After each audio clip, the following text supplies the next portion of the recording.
live from Las Vegas at the GCA show. After 2 years of hiatus, we're back in Vegas, world's largest cardboard trade show booth. Live here in Martinsville, Indiana, live from Norwood Royal Cigars. When you guys said, we want you to come on the show once a month, I was like, dude, this is it. Happy afternoon here from cloudy Florida. Happy afternoon. Happy afternoon. Presented by Kristoff Cigars, along with Hiram Solomon Cigars, and coming to you live from the Corona Cigar Company studios.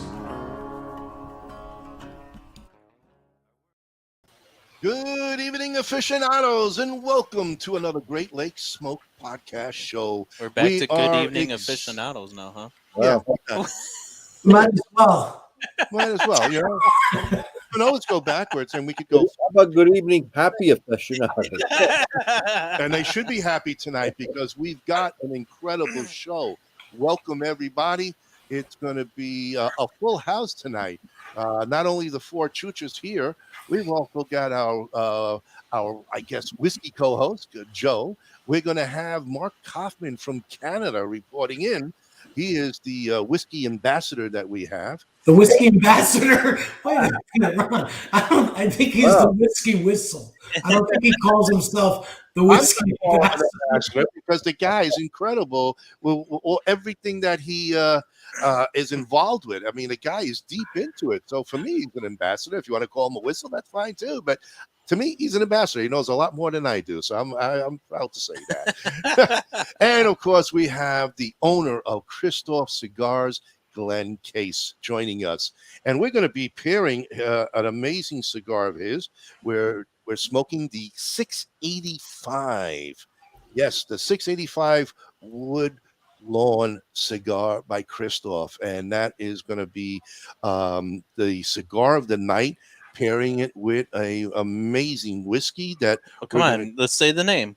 You got to say Can we say the Glencadam? I mean, is that okay? Glencadam. No, I didn't say condom.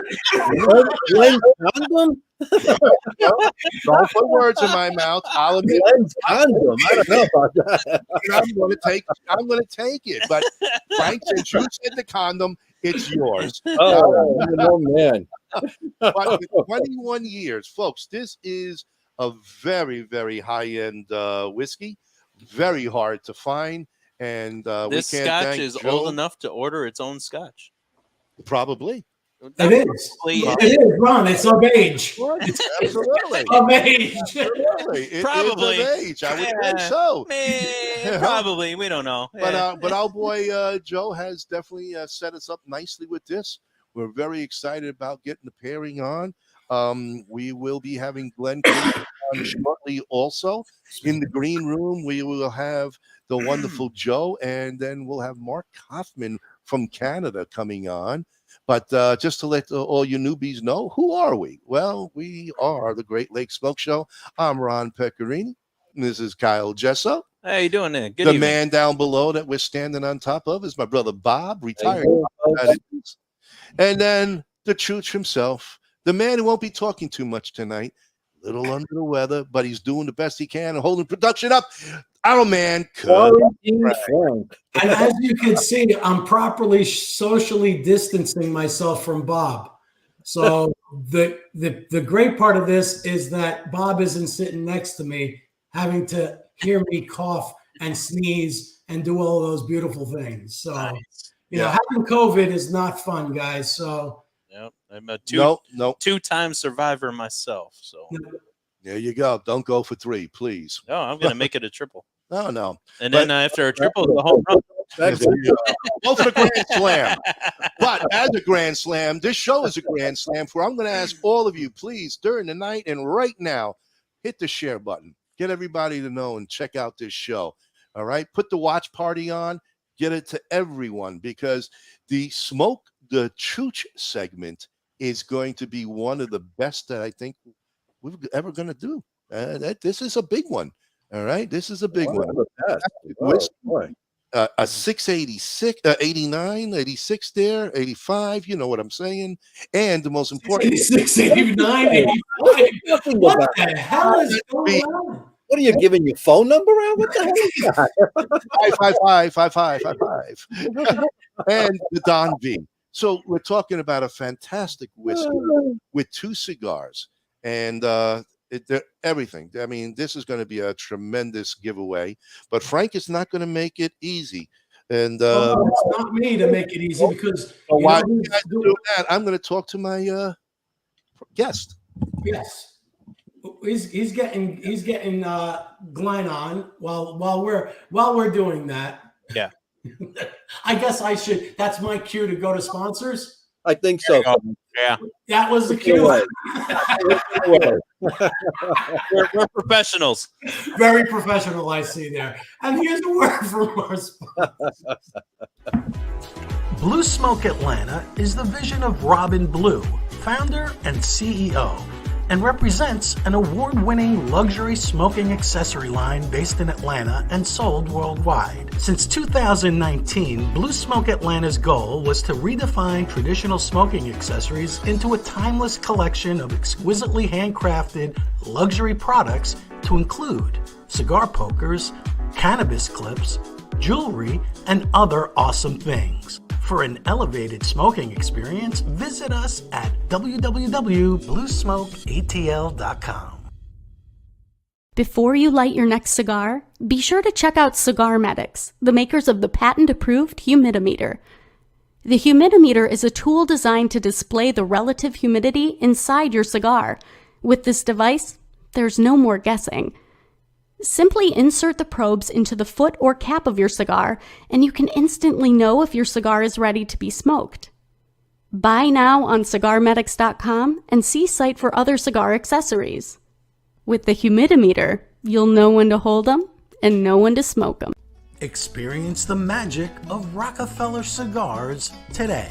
With 11 years steeped in tradition, passion, and mystery of belief, Rockefeller has a cigar just for you. Be like the greatest magicians and make Rockefeller Cigars appear in your lineup with any of our 4 lines. The Nicaraguan, the Dominican Blue, the Vintage Gold, and our new LE, the Art of Magic. DAV Cigars out of New York. Decades of experience combined with true love and deep understanding of cigars result in the highest of standard of each DAV hand-rolled cigar. Howard G Cigars is a dynamic new cigar brand grown from a love for cigar culture and a respect for the artisanship behind the craft. We are a minority-owned family business based in Orlando, Florida. Our current collection delivers 3 exclusive lines: Black Moses, Magic Stick, All Pro Series featuring Leon Searcy's signature cigar and Ike Taylor's one-of-a-kind. You got the one-of-a-kind rankings. They got me at 89. I'm cool with that. We are focused on evolving as a dynamic brand and bringing you new flavor-filled blends that you'll enjoy and want to share. Visit our website at www.howardgcigars.com. You can find a full list of our retail partners there too. Thank you for making us part of your humidor.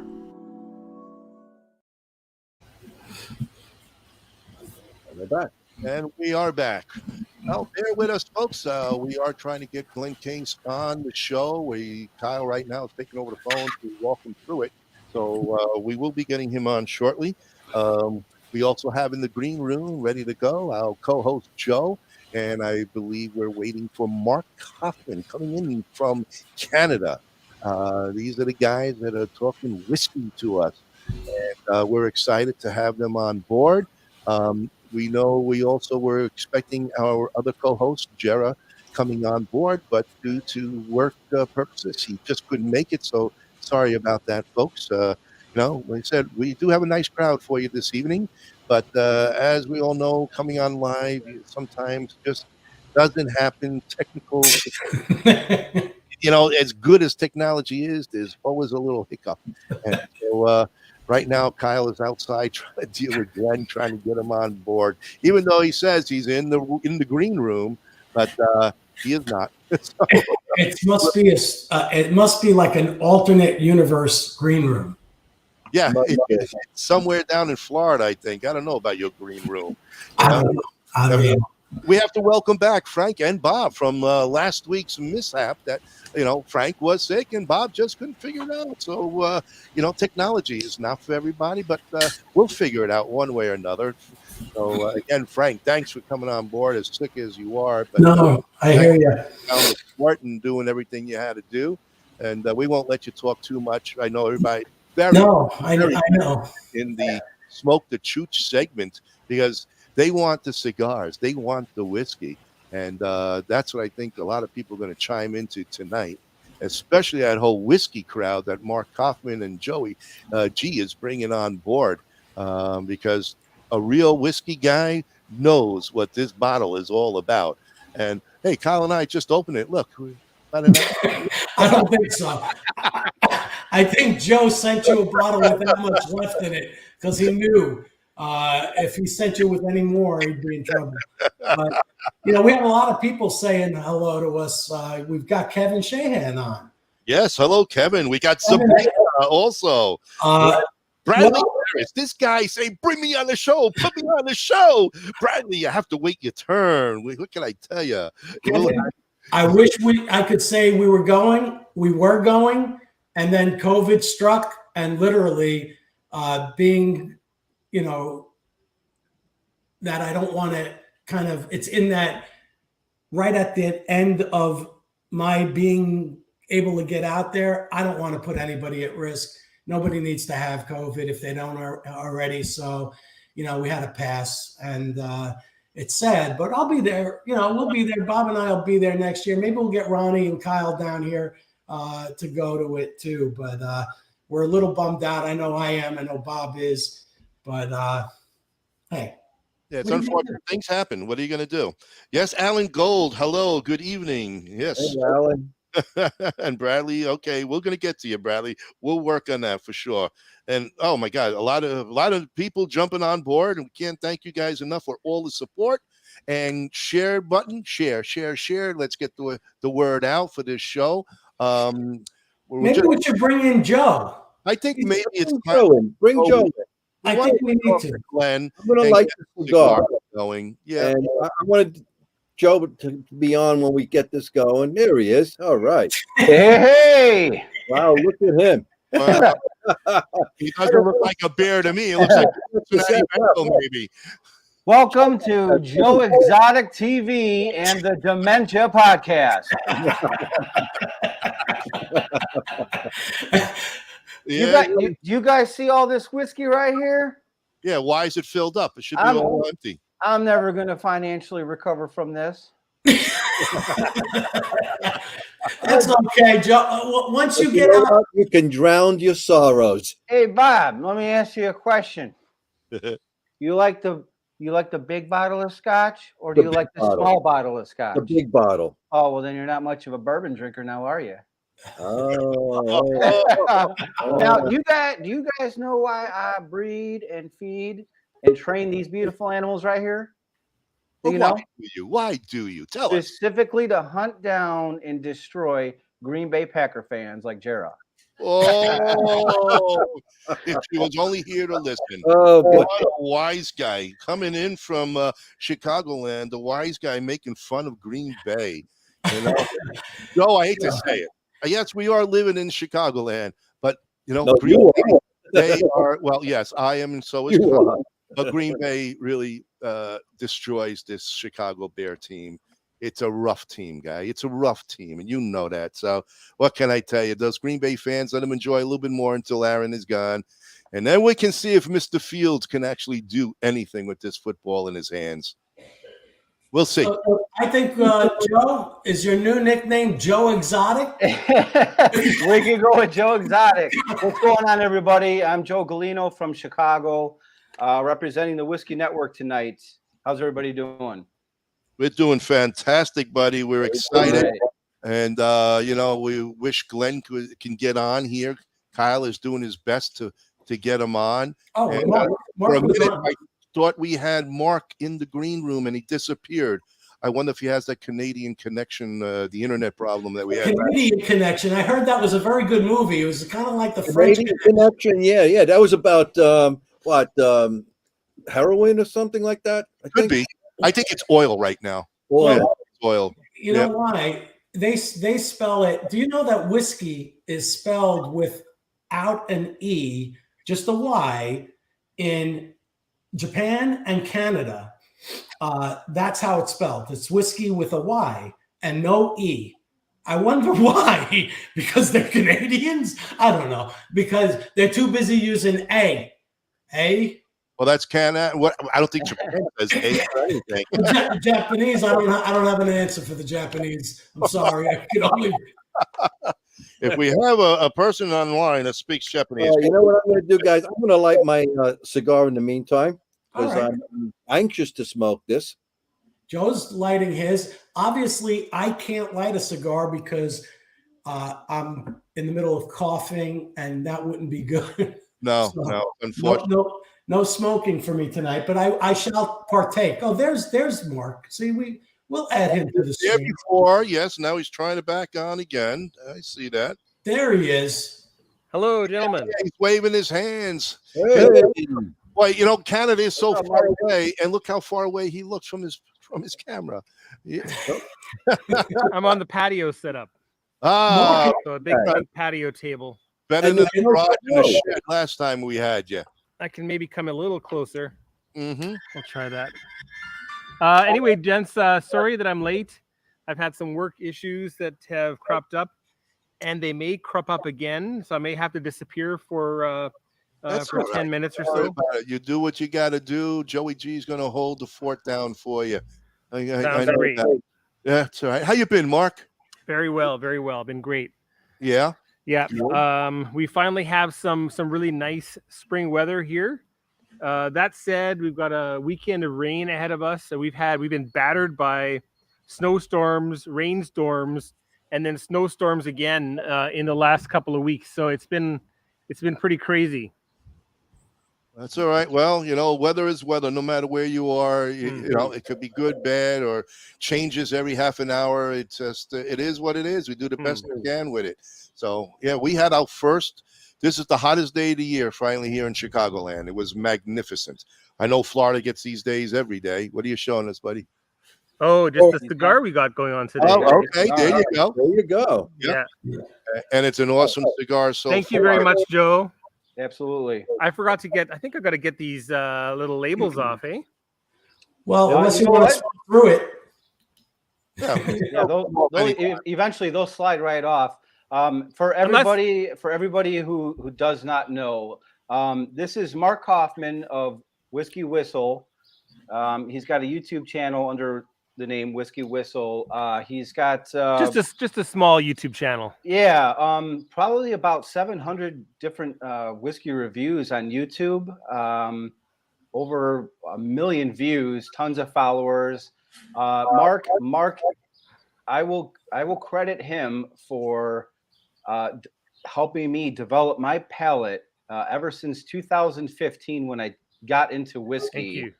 I just started watching his reviews, and it's all right, Mark. Oh, there he is. We finally found Glenn. Yeah, all right. Yes. Let me get my phone. Hold on, guys. All right. All right. So if you get a chance, definitely check out Mark Kaufman at Whiskey Whistle on YouTube. Oh, good. We certainly will. Thank you very much, Joe. Pumping you quite a bit, and thank you again for joining us this evening. Because really happy to be here. Yes, and to subscribe to Whiskey Network magazine. It's whiskeynetwork.net. That's through WBSE Whiskey, Bourbon, and Scotch Enthusiasts.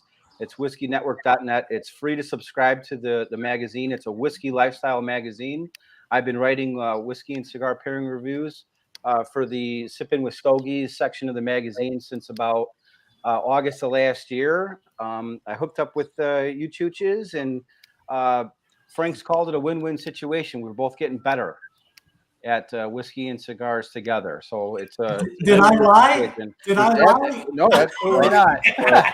Would Frank ever lie? I am incapable.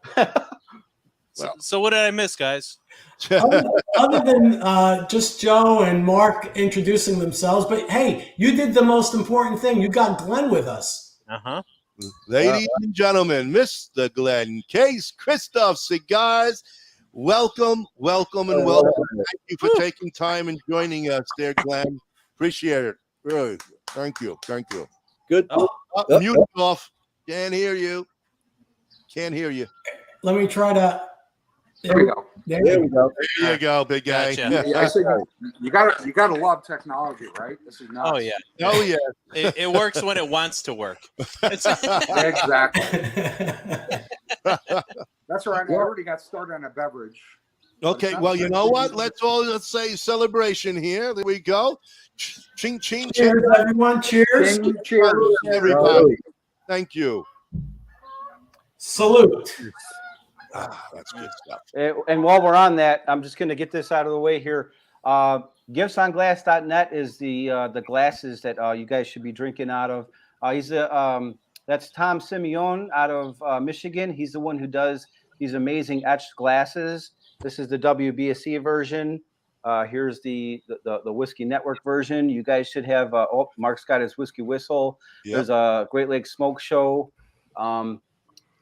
Giftsonglass.net, and he does these really awesome Goomba sets. It's a cigar set. It's a cigar set. Yeah. It's a cigar. It's a cigar set. It has a nice little ashtray in there and a cigar holder. Oh, nice. And like I said, this guy is amazing. He puts your face on the glass. That's pretty right cool. there. Absolutely. Giftsonglass.net, guys. Very nice, Joe. Thank you. Thank you very much. Well, before we get crazy into all the whiskeys, let's get hold of Glenn in here and let's talk about the cigar of the night. Glenn, how we doing? You're looking good here. All right, there we go. I think we're all set. I think you are. Laptop to my phone because of connection issues, but anyway, we're here. Thanks for having me on the show, guys. It's a privilege and an honor to be back on the show. It's been a few months, so yeah, good to be back.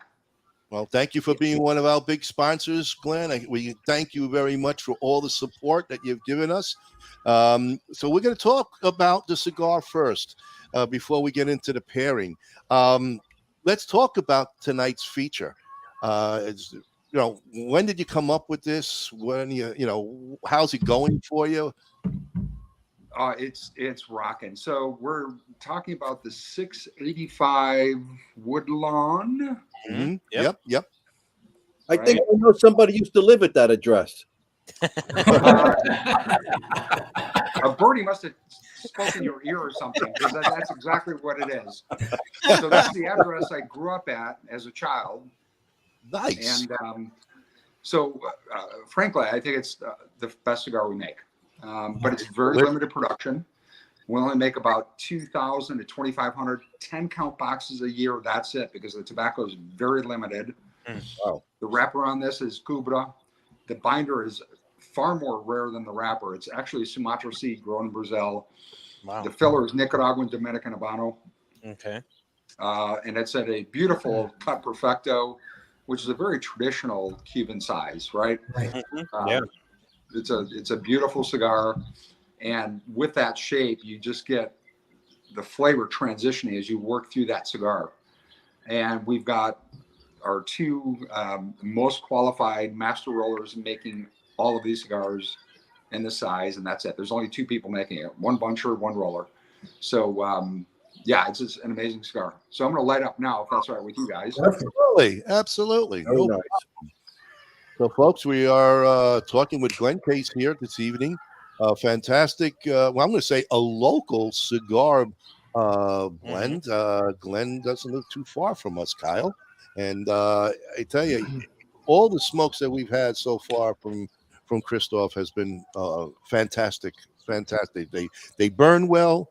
They draw well, clean. They look good. I mean, they're just overall, whatever you got going on down there, Glenn, you're doing it right. You're really doing it right. So kudos to you, your whole team, the factory. I mean, this is an exceptional tasting cigar to me, and I'm enjoying it. And I know, unfortunately, Frank cannot because of his COVID. But Bob, what are you thinking so far? I think it's delicious. It's right up my alley. I think this is medium to full, but leaning much more to the full.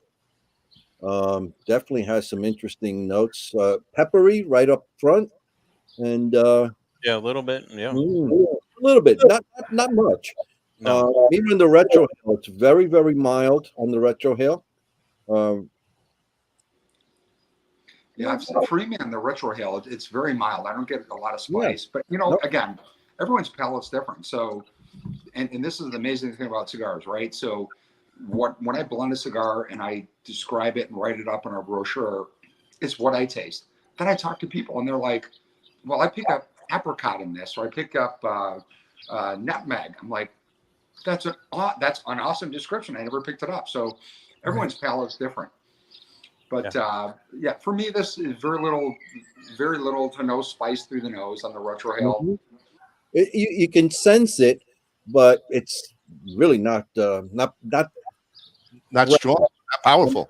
You don't have any of the burning sensation. It comes very, very mildly through your nostrils, but it's definitely packing flavor.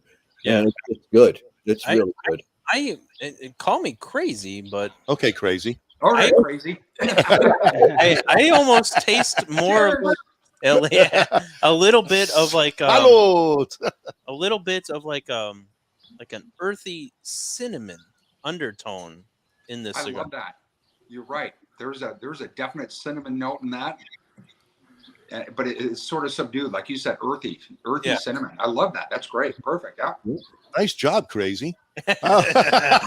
and Joe, I have a question. Since I'm here, like living vicariously through everyone, since you're smoking, tell me a little bit about the accompaniment of this beautiful spirit that we're pairing with. So, what is the additive value that you're getting from that cigar experience? Talk to me. I'm dying here. Okay, no, absolutely. So Glencadam is probably one of my favorite Highland distilleries in Scotland. It's a smaller family-owned distillery. So when you see this stuff on the shelves, you grab it. Okay, my daily sipper is easily going to be Glencadam 10. Luckily, I came across a couple bottles of this 21, and that was my first opportunity to buy it. So I grabbed a couple bottles. I left a couple on the shelf, of course. Nice guy. Yeah. It's very hard to find. It is. It's very hard to find. Yeah. It Glenn, is. at least did you find it where you're at, Glenn? No. Okay. Unfortunately. So anyone from Chicagoland knows Binny's, right? Binny's, Absolutely. Yes. Beverage Depot, right? Yes. They've got everything. You can get anything at Binny's. Yes. I went there. Nothing. Wow. Nothing. In other 42 stores, I think now. That's because Joe bought it all up. Joey G. Yeah. So for me, they're a great customer of ours. But so I've got to confess, and I'm going to show you what I'm drinking. Which, you know, if you guys haven't tried this, Mark probably did. Monkey Shoulder. Monkey Shoulder. Yeah. It's a blended Scotch. It's $33 a bottle. Yeah, very reasonable, but it's so smooth, incredibly smooth. Mm-hmm. So this is one of my go-tos. So I grabbed a bottle this tonight for the show. Nice. You know, it's funny you say that, Glenn, because was it a month ago, 2 months ago now, when I was out in Vegas with a couple of my brothers, I was enjoying actually a pissed off Kristoff on his balcony with some Monkey Shoulder out in Vegas, right there. So it was actually kind of cool that you pulled that out. Hey, Joe, can you tell us? If you haven't tried it, guys, give it a shot. It's really good. And it actually is a good pairing with this. Mm-hmm. And when I talk about pairings, you know, people ask me, well, what should I pair with this cigar or that cigar? And it's all personal preference, right? There's no right or wrong. Yep. You know, a lot of people drink, you know, gin and tonics or vodka tonic, whatever. But if that's your go-to and it pairs well with a cigar, great. That's all that matters. Except That's for all that tonight. matters. Except for tonight, we have to pair it with the Glencadam. Yeah, for me, this obviously this Kristoff 685, this is a limited, very elegant, fancy looking cigar. So I found this elegant, fancy, very limited Scotch. I figured let's pair them together. Actually, Frank was the one who came up with the idea. Let's have a battle of the Glens. The pairings of the Glens. I go, you know. Yeah. So between that I'm like, yep, it's a go. And it's a pretty cool pairing. I've already done it once. I'm doing it now again. The first thing that I noticed about this cigar, obviously, aside from the nice labels, is that they come off, boom, in opposite directions, no problem. Yep. And I love that. Yeah. I love that. Yeah. I got two questions. I got two questions for Glenn right off the bat. Is there an aging on this? Oh, well, absolutely. So, I mean, the wrapper, binder, filler is all separately aged and processed, right? So, some of the tobacco in the 685. So the wrapper, which is Cubra, has been aged for 3.5 years.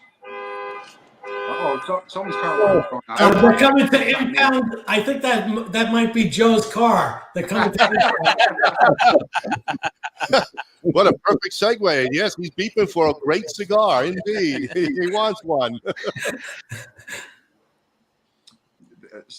So that's under control. That's good. Anyway, yeah. So the wrapper Cubra is 3.5 years. And that's been before the cigar's been made.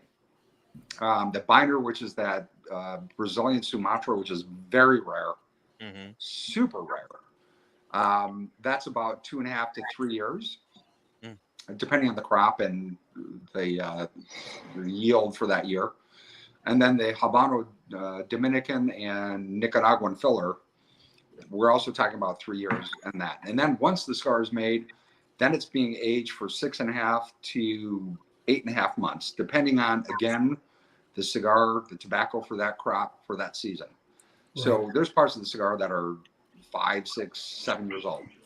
No. Wow. Now, Glenn, when you first introduced the cigar was back, what, in 2014? I think it was 2014. You're testing my memory. Of course. I'm getting older, so that's a great question. I think it was around 8 years ago. It was 2014, I think. Yep. Yeah.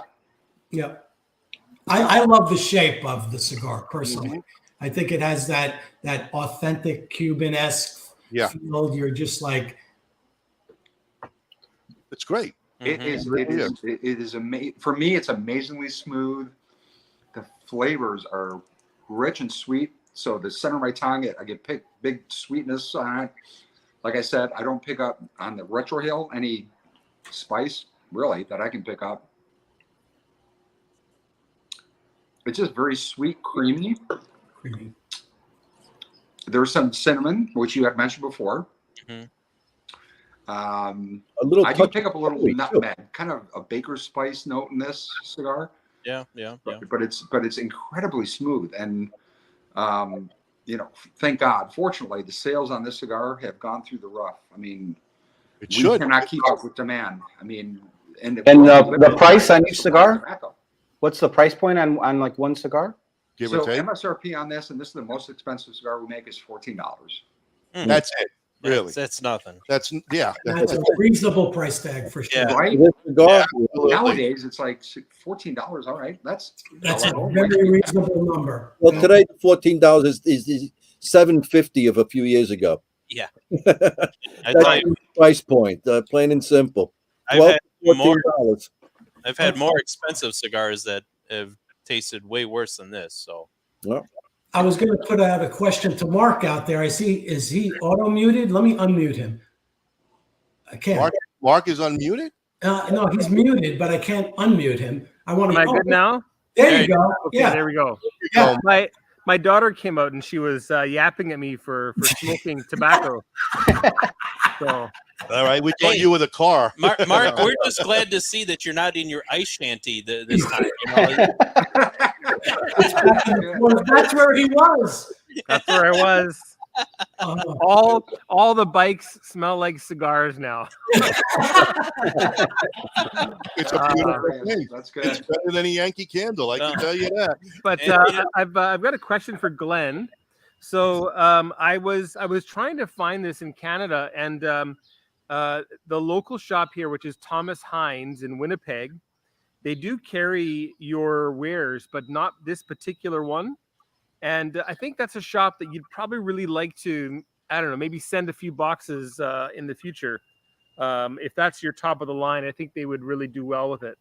Yeah, no, I totally agree. That's a great point. The issue with Canada, right? So we're competing against Cuban cigars, right? So price point is critical up there. Yeah. So it's not a Cuban cigar. People are not going to pay a lot for, quote, a domestic cigar, Honduras, Nicaragua, Dominican, whatever that might be.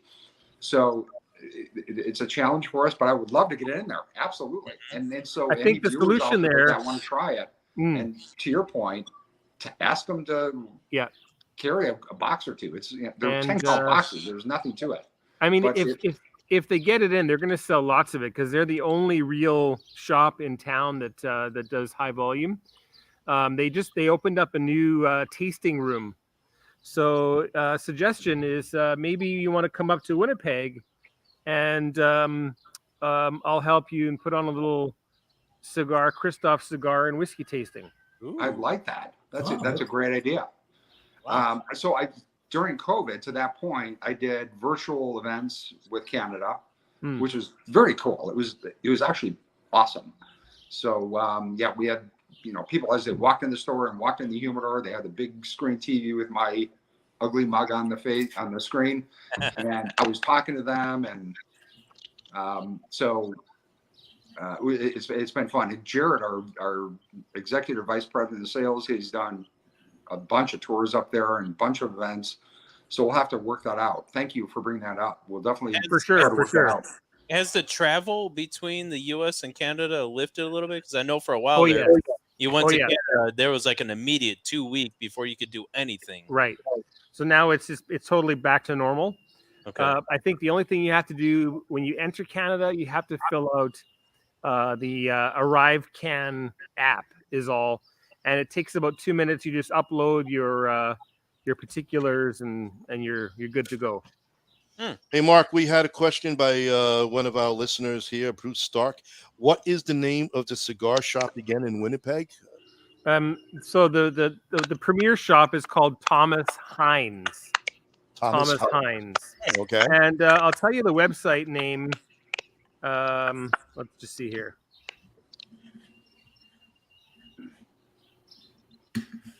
While he's looking for that, there's two things that I noticed about this cigar that are incredible.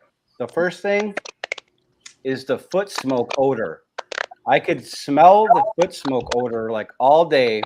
I get like a nice cocoa and hazelnut just coming off the end of this cigar. And I found myself just nosing it like a nice glass of whiskey. Oh my God. The hazelnut, you nailed it on head as I was doing this. So yes, again, absolutely. we came out with this in 2014, but you're right. Yeah, now that that's spot on. It definitely has the cocoa for sure. Yeah, absolutely. The cocoa's there too. It's a dry cocoa. It's not like absolutely delicious. Yeah. And then now, I want to interject for a second here. What's that clicking noise? Is that me? Yes. I don't know. Somebody's typing. Somebody's typing, and it's not me. Who brought the typewriter? Come on. All right. But the foot odor, right? So Joe sends me this cigar, and I receive it, and I open it up, and I take a good whiff. I take a good whiff, and I'm like, what have I become? I'm starting to smell, the foot of a cigar. I'm turning into some kind of A pervert smelling You, feet. you've got a foot fetish, my friend. I've got a foot fetish. I've got a foot Well, fetish as well. Well, last cigar I sent him, they fondled the foot. Remember, Frank? Hey,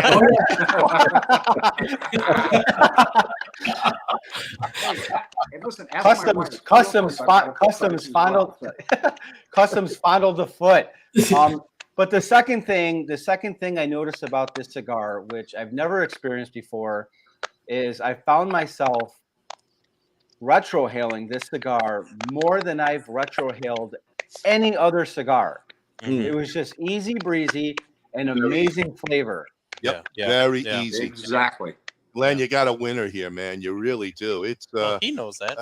Well, That's why it's limited. I mean, the retrohale.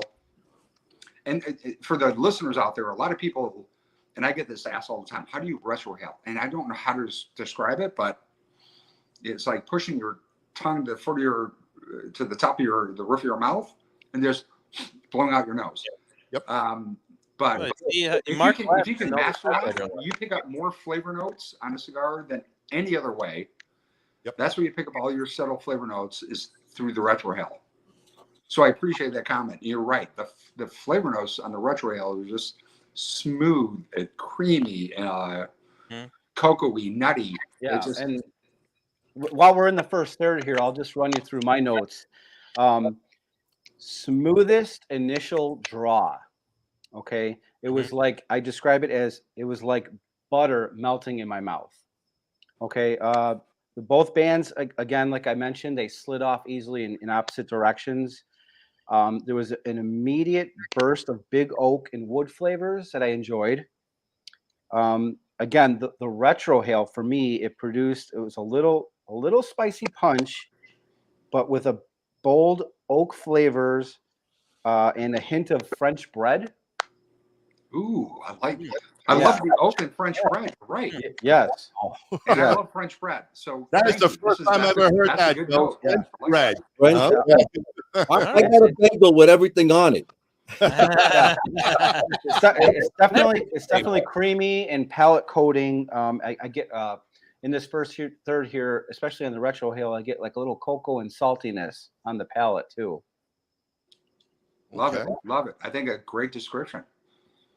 So, one thing, guys, I have been reading, and Glenn, let me know if you heard of anything about this.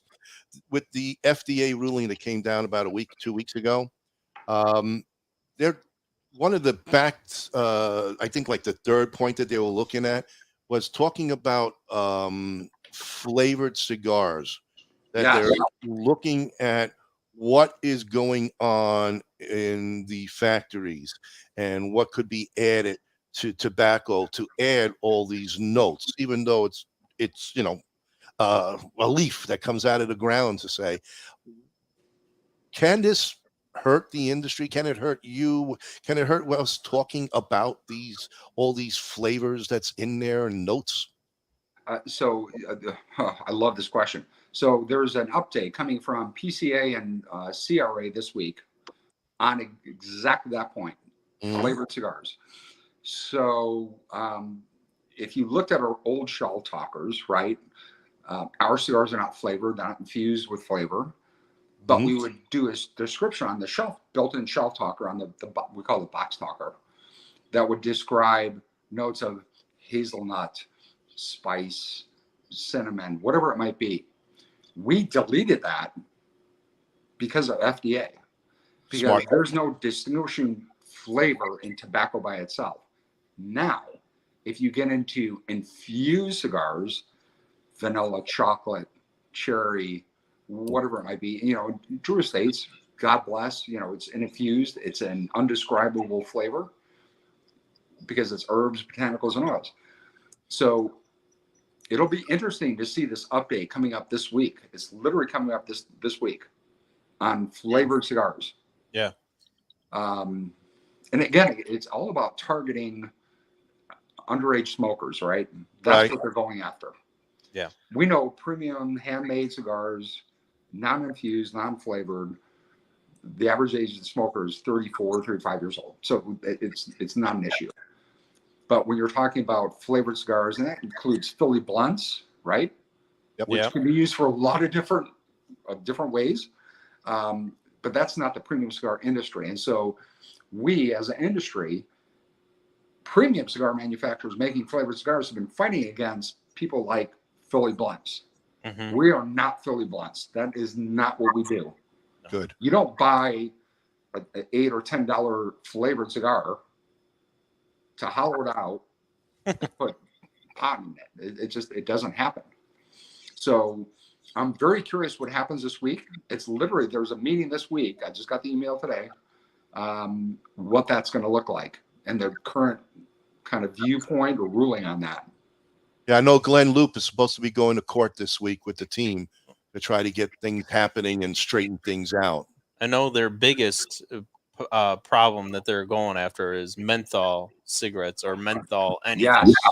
That is like the big thing that they're trying to get off the table. Is they're trying to, as soon as they can get the menthol chemical out of it, they feel that the regular tobacco will be unappealing to the younger generation and therefore deter them from smoking and or quitting altogether is what they're really trying to go after. And this is kind of interesting too, because a lot of this menthol chemical and stuff, you almost have to look at the pipe tobacco of the world too, because a lot of the pipe tobacco uses this casing and this infusion and stuff too. So it's a scary situation to be in right now, because like a lot of our favorite smokes that we like to, because like one of my favorite smokes to enjoy on an occasion is the Menutillo bourbon infused. It's right. I mean, that's like one of my favorite cigars just to have, you know, as a dessert every once in a while. And I'm looking at that it's going to be gone. You know, they're not going to be around anymore. Well, and I think that gets back to the point I was making earlier, which is we're trying to segregate ourselves from Philly Blunts, the grape, you know, the chocolate that you can buy for 50 cents a cigar. I think it's 99 cents now with inflation. All right, 90 cents, whatever it is. Right?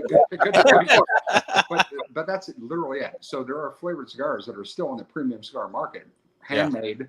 And we're still trying to make a point saying we are not the Philly Blunts of the world. Right. We're not targeting 16, 17-year-olds that are buying it.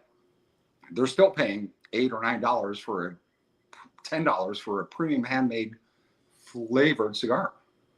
So, and that's the objective here, to distinguish those two things. But to go back to what you were saying earlier, you know, which is kind of, I find really absurd. These are not infused, as you said, with flavors. These are all natural tobacco. And when we talk about the notes, this is our palates. This is what we're getting out of a natural product. You know, I could order a steak and then say, this is the best steak in the world. And you have the same piece and you say, I don't know, I taste this or that and it doesn't agree with me. That's your palate. You know what I'm saying? 100% right. You're spot on. And they can't. How can they protest that part of it? And they're trying, and obviously the youngest generation, everyone's into the vape, you know, or well, that's the problem here.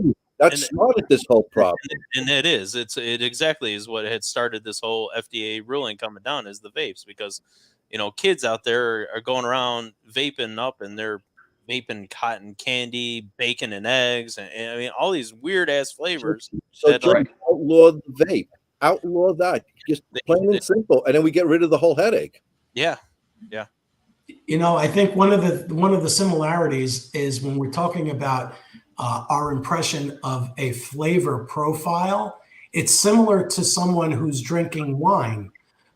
It's the same types of things.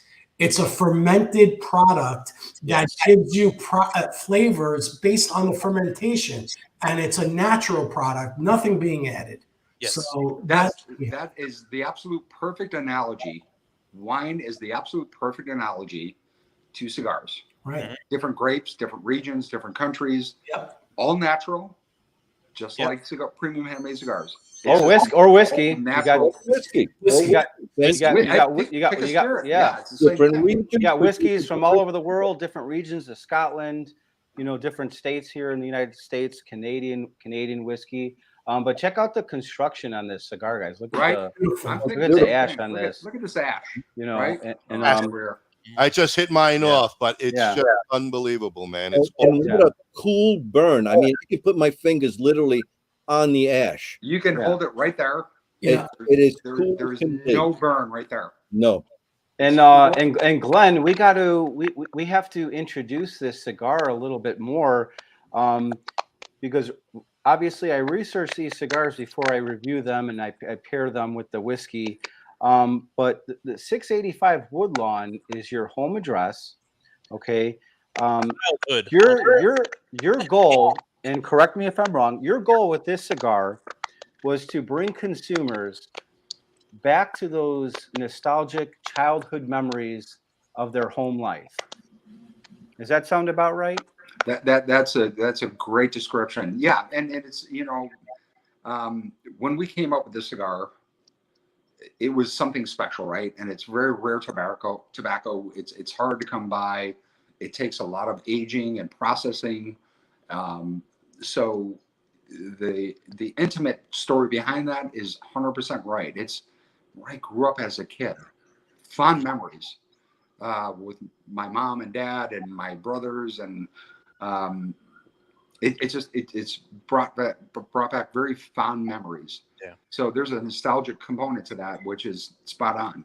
Yeah, absolutely. And yeah, the second, third, that's where I found myself retrohaling, like even more. I was getting those big flavors of oak and cocoa. Basically, that retrohale is very inoffensive, and like for me, I still consider myself a newer cigar smoker. I've only been smoking for about 1.5 years, 2 years. And I don't really retrohale that often on a cigar. I'll try it. Sometimes it's just too hard or difficult for me to enjoy it. But I couldn't stop retrohaling this cigar. And going into just to piggyback off that intro and your goal of the cigar, I have here in my notes in the final third. It is definitely getting very, very creamy. I was actually getting, and Kyle's going to laugh at this, a hint of pistachios. I love that. Pistachios right on. Yeah, and this is where when at the end of this review, I literally yelled out to myself, "Glenn, you fucking did it!" Because for me,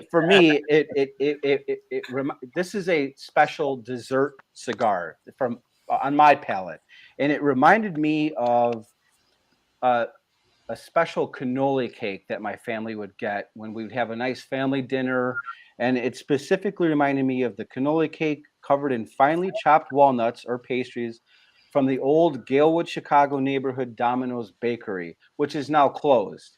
And specifically, the experience brought me back to my childhood home dining room table for dessert, surrounded by family on a summer evening with the windows open.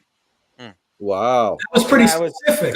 Yeah, I was like, Glenn, you fucking did it. You just invited me into your family, right? Yeah, so I love that. I want to join. I want to be there. I want to be a part of it. Mark, what do you think over there in Canada? What can you say to all of this? Oh, he's muted. Mute it, Mark. We can't hear you. Start again. Can you hear? There you go.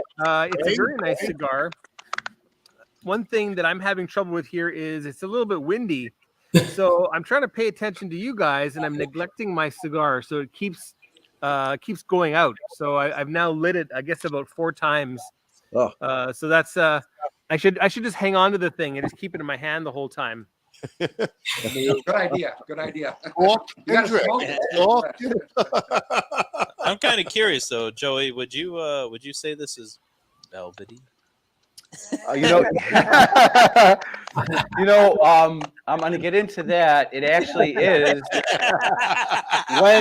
when it's paired with the Scotch. it definitely becomes velvety. I think we have to go over what goes on with that Scotch and come back to Mark right after these messages. Yeah, folks. Do the sponsorship. Hold on, everybody. Think of what's going on. We'll have a lot to talk about when we come back. In the meantime, hit the share button, people. Get the watch party out. Let's get everybody involved in the second half of the show. All right. This industry is steeped in family and tradition.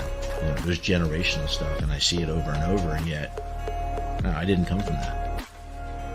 Being the outsider looking in, I got to ask all the silly questions, and people were very accepting to want to give me all the right answers. I'm very thankful for those people who kind of allowed me to come in. Now with Alec and Bradley in the business, to have our company become generational, that's pretty cool. Cigar in the Bottle is 2 palate-pleasing gifts in 1. A specially blended Grand Pommier XS VSOP cognac is elegantly contained in patented numbered bottles. Winner of back-to-back medals at the LA Spirits Awards, Cigar in the Bottle inventor Forbidden Johnny teams up with Vartan and Hendrik Kellner for this custom-blended Vartan Reserva cigar, well-preserved in a hand-blown glass chamber featuring Boveda 2-way humidification.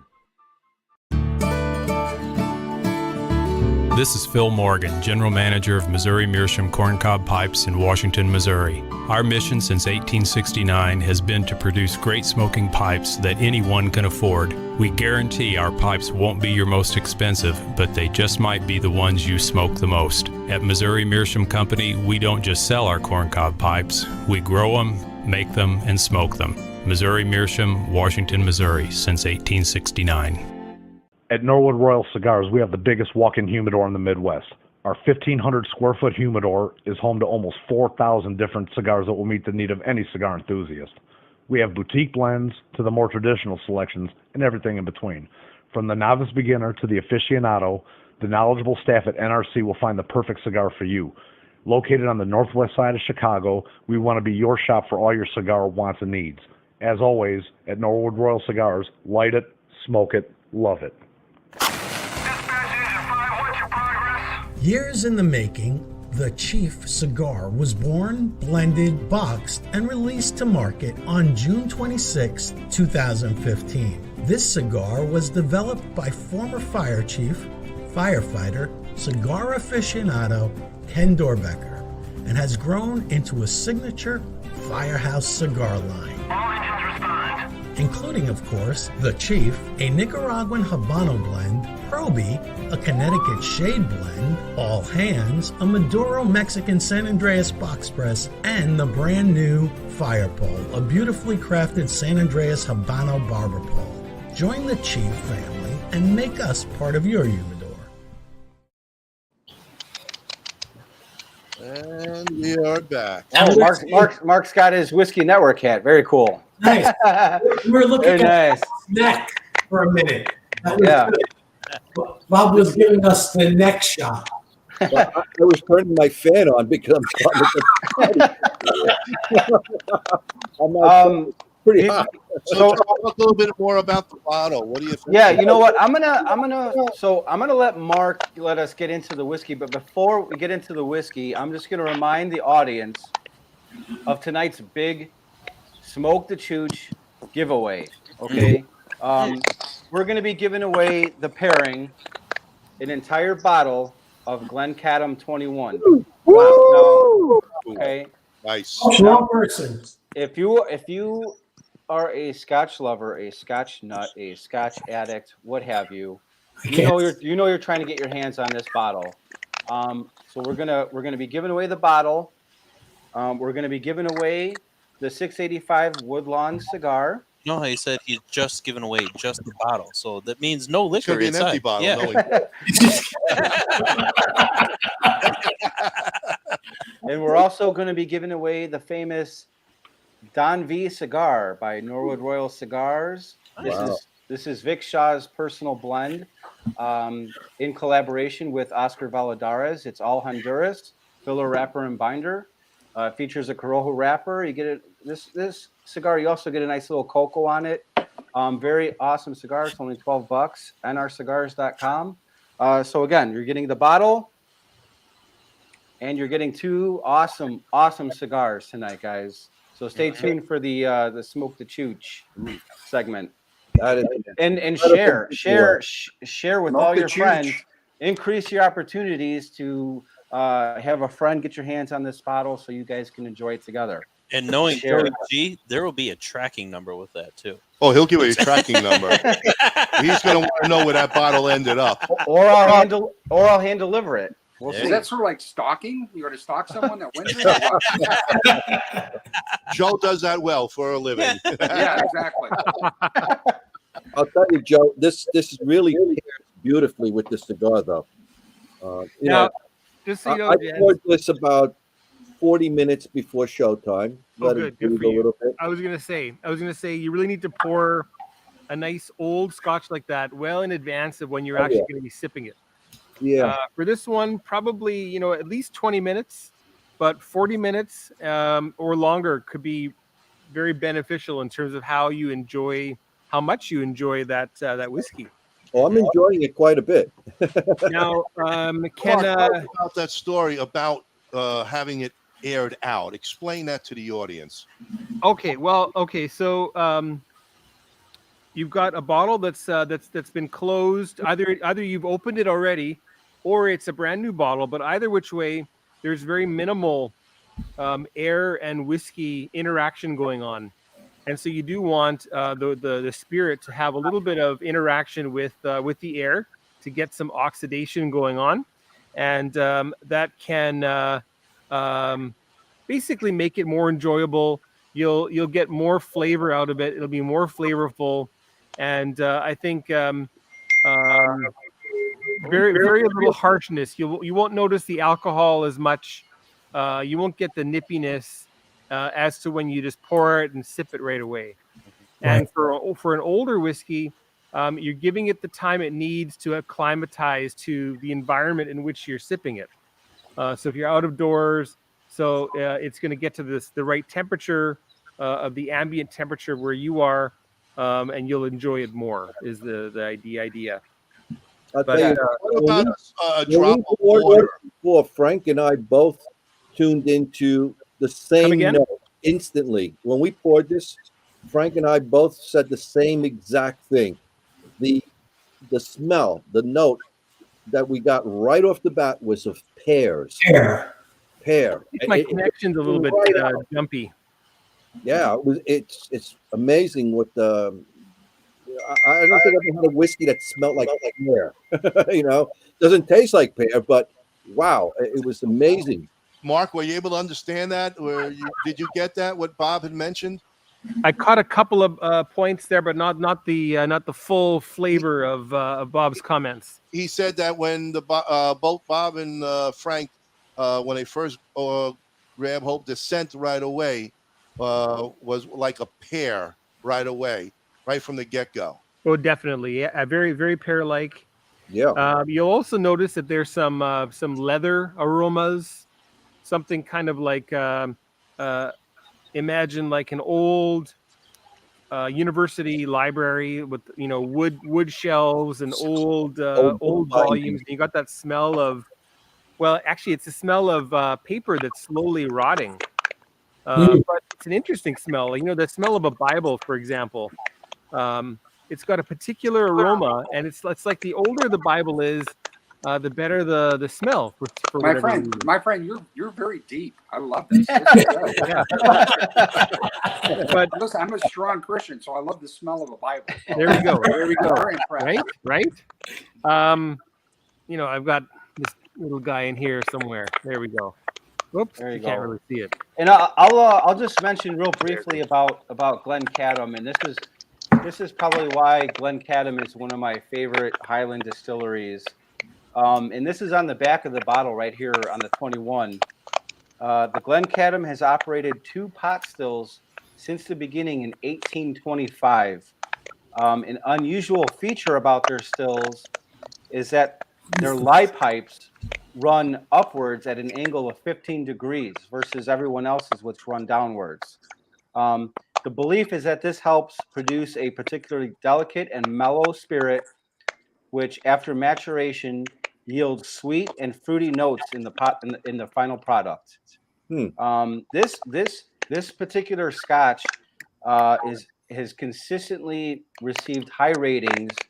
It was the 2013 Scotch Whiskey Master Gold Medal, the 2014 San Francisco World Spirits Competition Double Gold, and the 2017 International Wine and Spirits Competition Silver Medal. It also got a high Ralphie mark, 90 out of 100, and Mark reviewed it. He actually gave it a 94. 94. Oh my gosh, not many bottles get a 94 from Mark. No, that's my third highest mark at this point. Joe, I've got a 96 coming out soon. Whoa! But what I want What to is say it? is that because they're so old-fashioned, the whiskey also is very old-fashioned. And when you compare this Glencadam 21-year-old to any other current 21-year-old, you know, whether it's Glendronach or whether it's Glenfiddich or Glenlivet, Macallan, this is much more old-fashioned style and more like the type of whiskey that I used to drink when I was about 20 years old. You know, up here we get to start when we're 18 in Manitoba. So I was 20 years old and having some great Scotch at a local bar when my friends were all drinking beer. Those idiots. No, you're ahead of the curve on that one. No, I really, between the cigar, Glen, again, it's not the battle of Glens, it's the championship of the Glens. Just right. The blending. It's the blending of the Glens here. Yes, in both. No pun intended, right? No, not at all. I mean, it's a slow burner, it's a slow smoke, and just full of flavor. It's just unbelievable. And you're right, Bob. This pairing mix is spectacular. It really does. And my next question for Glenn would be, okay, so this is a very limited special cigar. Okay, you've said multiple times now that this is your best cigar. As a consumer, we're looking for Kristoff Cigars. We can't find that, you know, that special 685 Woodlawn, like we can't find the Glencadam on the shelves. What is your next best selection there that you'd recommend for the consumers to look for on the shelves? I will tell you our best-selling blend, which is the second blend I came out with back in 2005, is our original Maduro. It's still #1. Really? It rocks. It rocks in the States. It rocks in Canada. It rocks in 40 other countries outside of the U.S.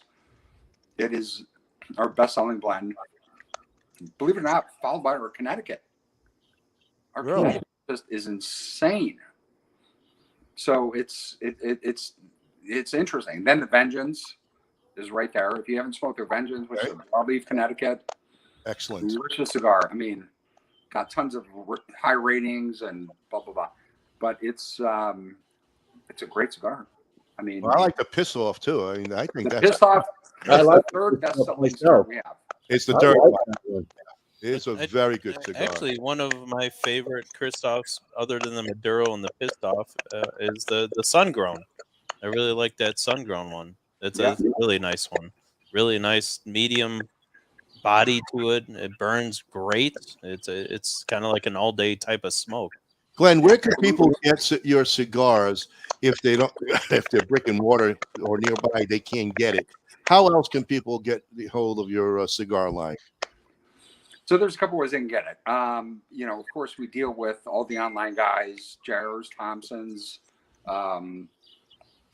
We deal with those guys.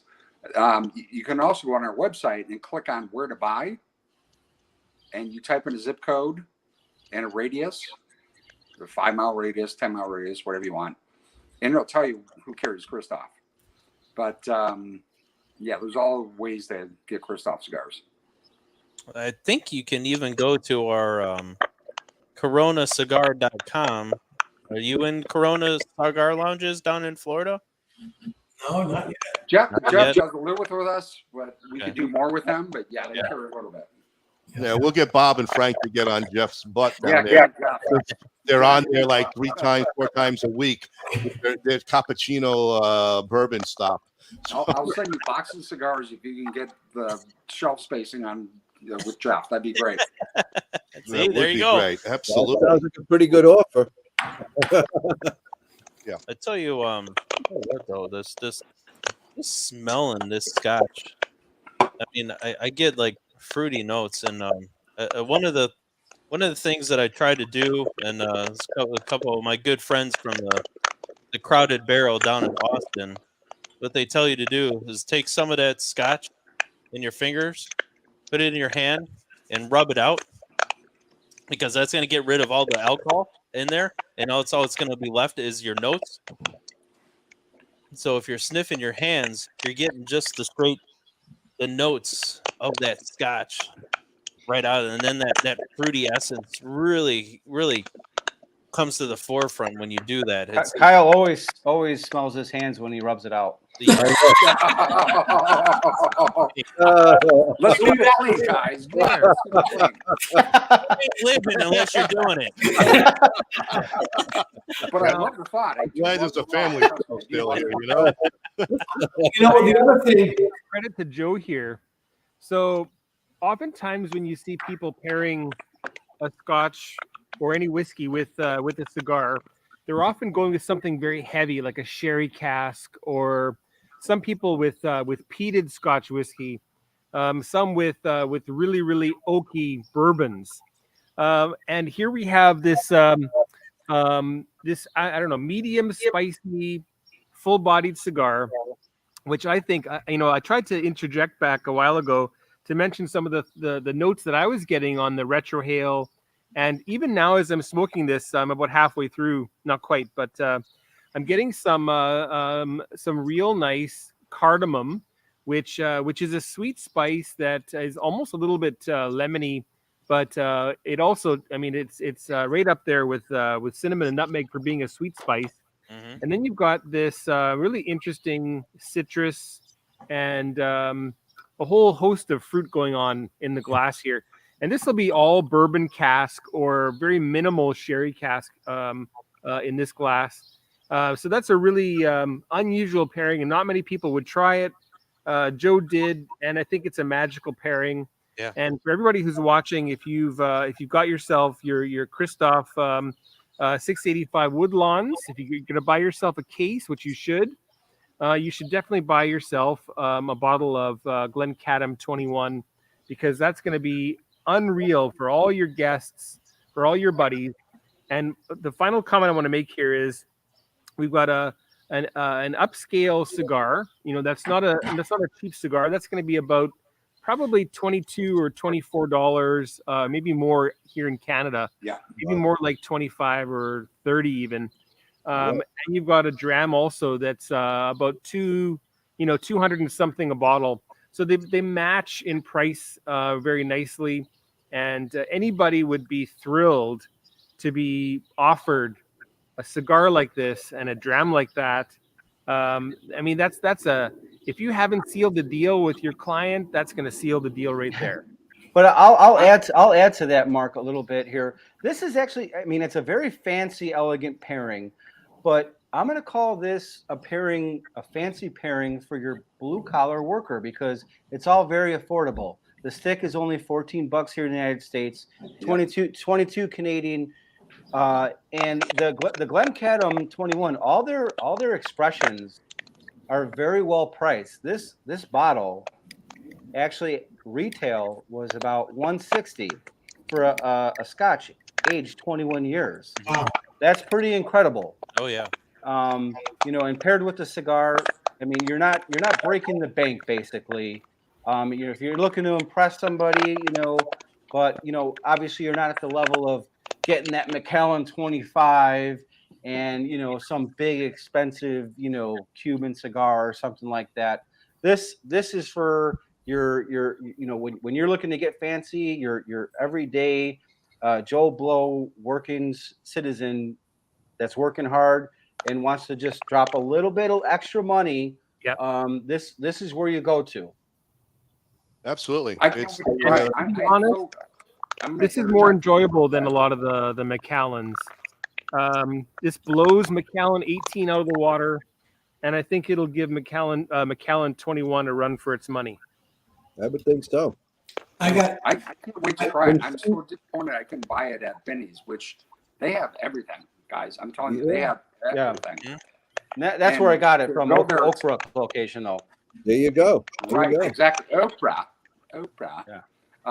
So I'm so intrigued by it because I don't like peaty scotches. That's just my palate. No, me neither. So when you guys were describing the flavor notes on this, the fruit, kind of a semi-sweet finish, that's up my alley, and that would be right here with the 685 Woodlawn.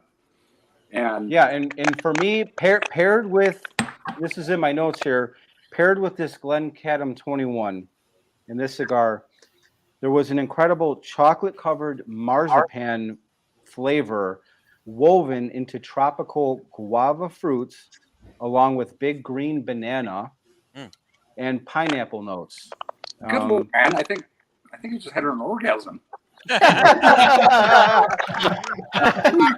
that. I mean, that's like, Glenn, we'll talk later off air.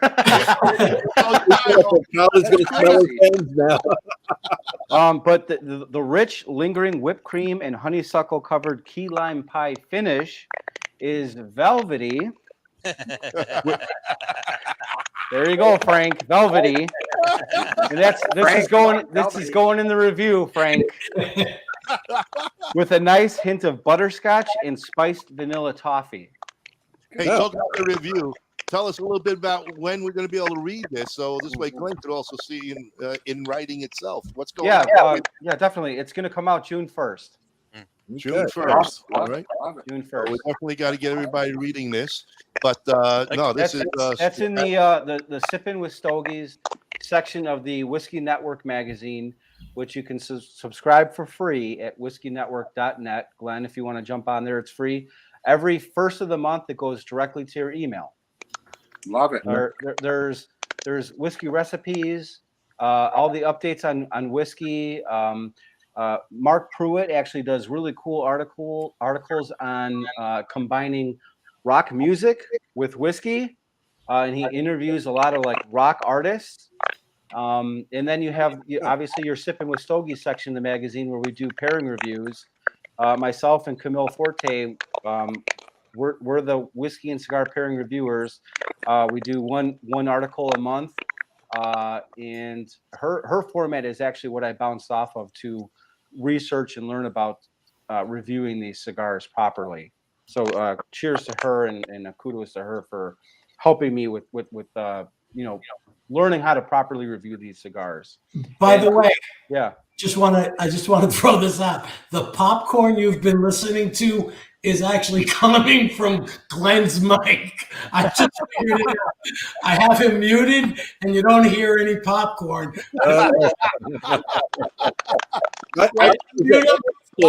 Cigar. Is that Glenn having an orgasm while I talk about his cigar? I don't know what's happening. Oh, he's muted. He's muted. Unmute him.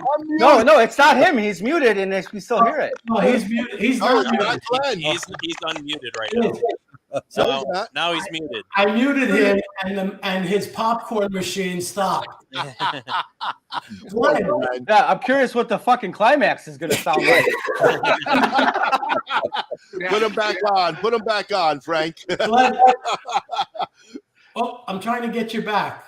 Yeah, you better bring him back. I can't. Now he's muted himself. He's never coming back again. Yeah. You guys are too much. Yeah. When I muted, I still heard the popcorn sound. Yeah, I don't think it's his mic. It wasn't Glenn. I think it might be Joe's neck piece that he keeps moving around with. I'm going to mute myself. Here we go.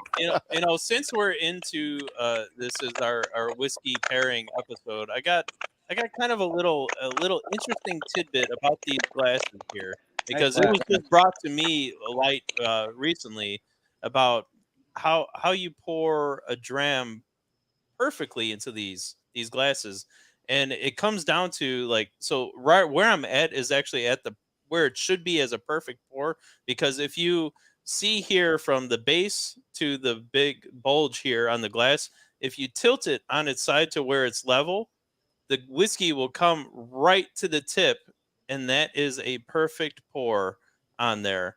And that's when you know you have the right amount of whiskey in your glass on that. I thought that was amazing, and I think it comes out to it's just a little bit over a shot as a measure of liquid.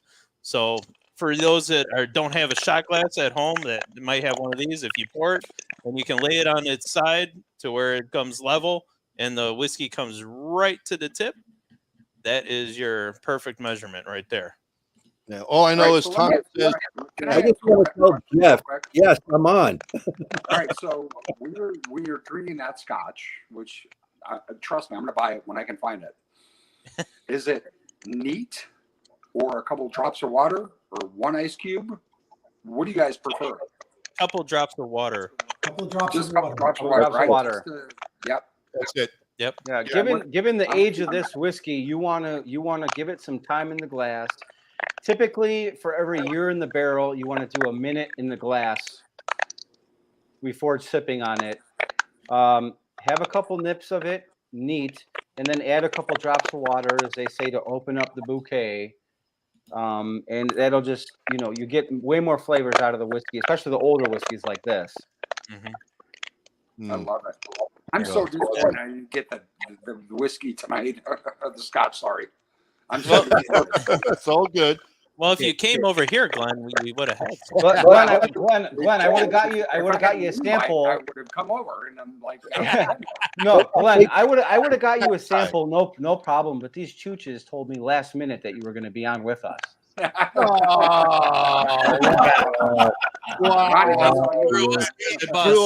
oh man! Did you see that truck? Because it just hit us. Because it hit us hard. The chooch, so he gets the bottle. Oh man! No, listen. In all honesty, Ronnie is only an hour and a half, maybe hour and 15 minutes from me.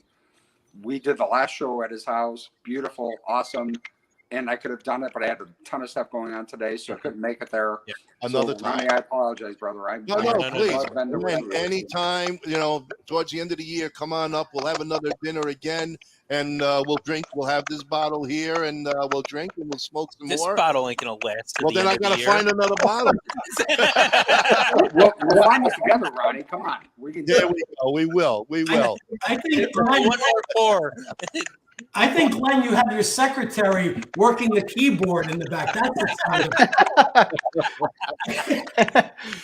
Hey, Glenn, is there anything new besides this smoke? Anything you got planned coming out, or anything for the summer? Yeah. You want to talk about? Ronnie, thanks for asking. So a couple of things. I'm gonna go off camera for a second. Okay, you do that. Get your stuff in the meantime. Mark, how's everything else going in the whiskey world? What else? Oh, okay, he's back. He had to stir the pot. Ooh, Figurado. Oh, I like that. Oh, that's a Cameroon. Okay. Which we do incredibly well in our Cameroon, but this is a Figurado shape. So this will be out in probably by July at the show. For the PCA show? Okay. Yes. Okay. Yeah. That looks nice. Beautiful little Figurado. Beautiful. I'm also working on. So PCA has asked manufacturers to come up with exclusive blends for them, limited production runs. Okay. So I'll share this with your audience. Is this an exclusive? Hold on. We have an exclusive. We got to do something special here for you. It's an exclusive for sure. Okay. Here it is. Here it is, folks. Exclusive. Here we go. Once again, Great Lakes Smoke Show brings you only the best. Go ahead. Let's hear it now. All right. So, and Ronnie, I shared this with you when I was with you a few months ago. I'm not quite framed right, but I'll get down. Oh, you're good. You're all right. So, 2 years ago in October of last year, I was in a very severe motorcycle accident, right? I survived. Thank God. Thank God. And so we're coming out with a PCA exclusive. And the only way to buy the cigar is if you're a retailer that shows up to the show in July this year. That's the only time you can buy it. It's going to be a one-time run, and that's it. Okay. Wow. So, I'm playing with names right now, like the guardrail. Guardrail doing about 70 miles an hour. I thought it would be called the road rash. I like that one. If I could show it to you, I'd show it to you. But yeah. So we're going to come out with a PCA exclusive, and only retailers that show up to the PCA event in July, the convention, those the only one can buy it. That's it. No one else can buy it. Is there going to be a set amount that they can buy, or say that again? Will there be a set amount that the retailer will be able to purchase at that time, or how many boxes are they allowed? Right. So what we'll do is we'll actually take an inventory of what the orders are. We're still working on the blend right now. I was in the DR 2 weeks ago, blending this cigar. I'm expecting revised blends, 5 different revised blends next week.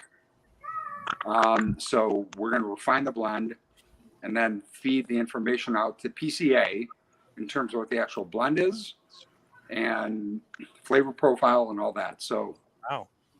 All stay right. tuned. Stay tuned. It's going to be exciting. I can't Yeah, wait. 2 biggies. No, that's fantastic. looking forward to it? That is fantastic, Glenn. We're looking forward to that. But in the meantime, let's go to our sponsors and then come back, folks. Share. The big prizes are coming up real soon here. Frank, take it away. Welcome to GTO Dominican Cigars, a boutique cigar company that artfully blends and creates some of the finest handmade puros from the Cibao Valley in the Dominican Republic. We are 4th generation manufacturers and growers of tobacco with over 140 years of experience, offering a variety of styles, blends, and strengths. Mild, medium plus, and full-bodied. We would truly consider it an honor for you to experience our cigars. Those who know smoke GTO. RnA Treasures out of Tampa Bay, Florida. The last of a legacy. The last of an inventory of Thomas Cristiano in a warehouse where everything is aged and well kept for all your pipe and smoking needs. Loyalty, passion, courage. These are the founding principles of K by Karen Berger Cigars.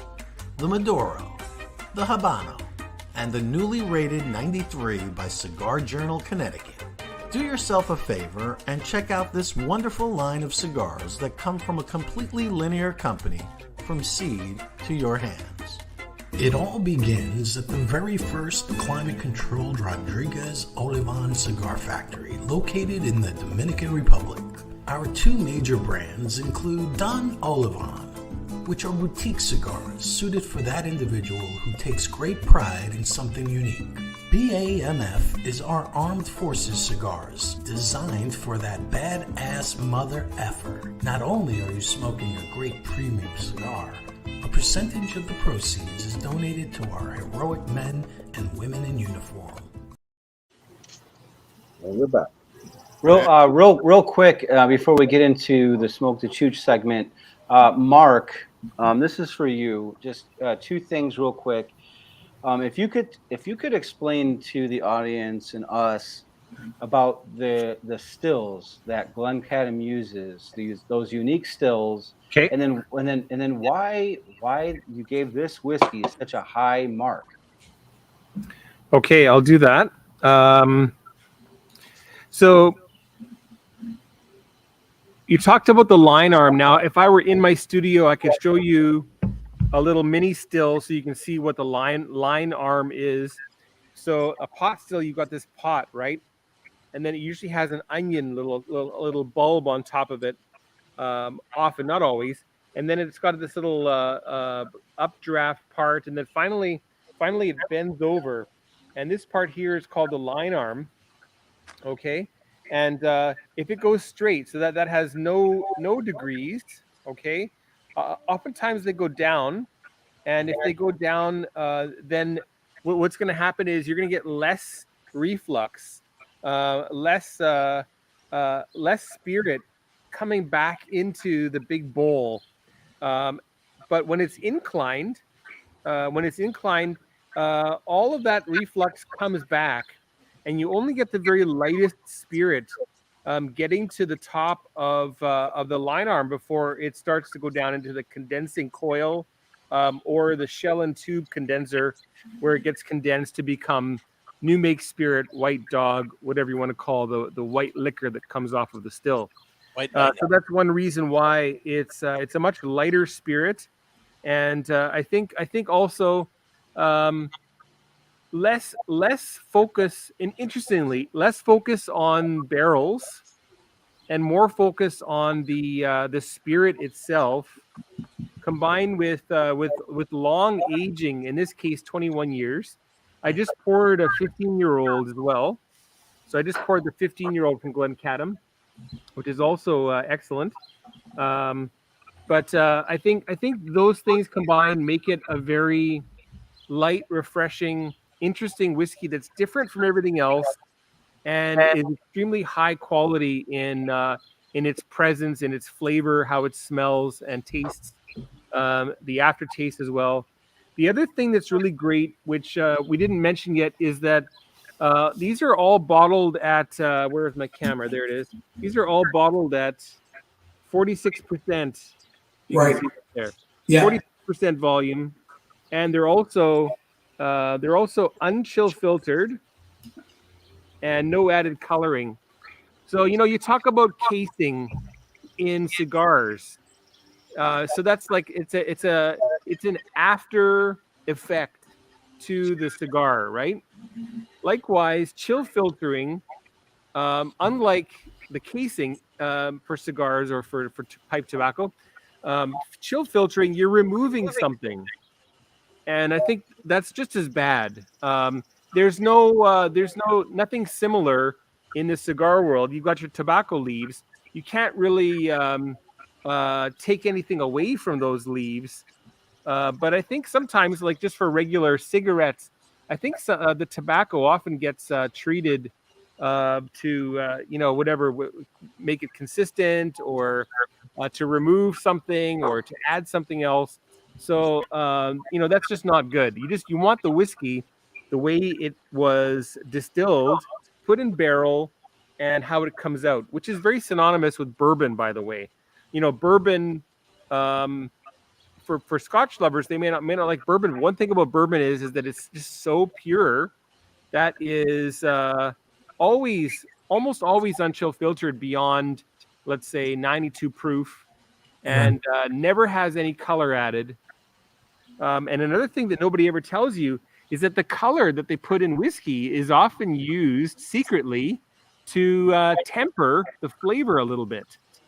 So it's not neutral. It's not a neutral color that doesn't change the flavor. It does change the flavor in a way that that the average consumer doesn't really notice.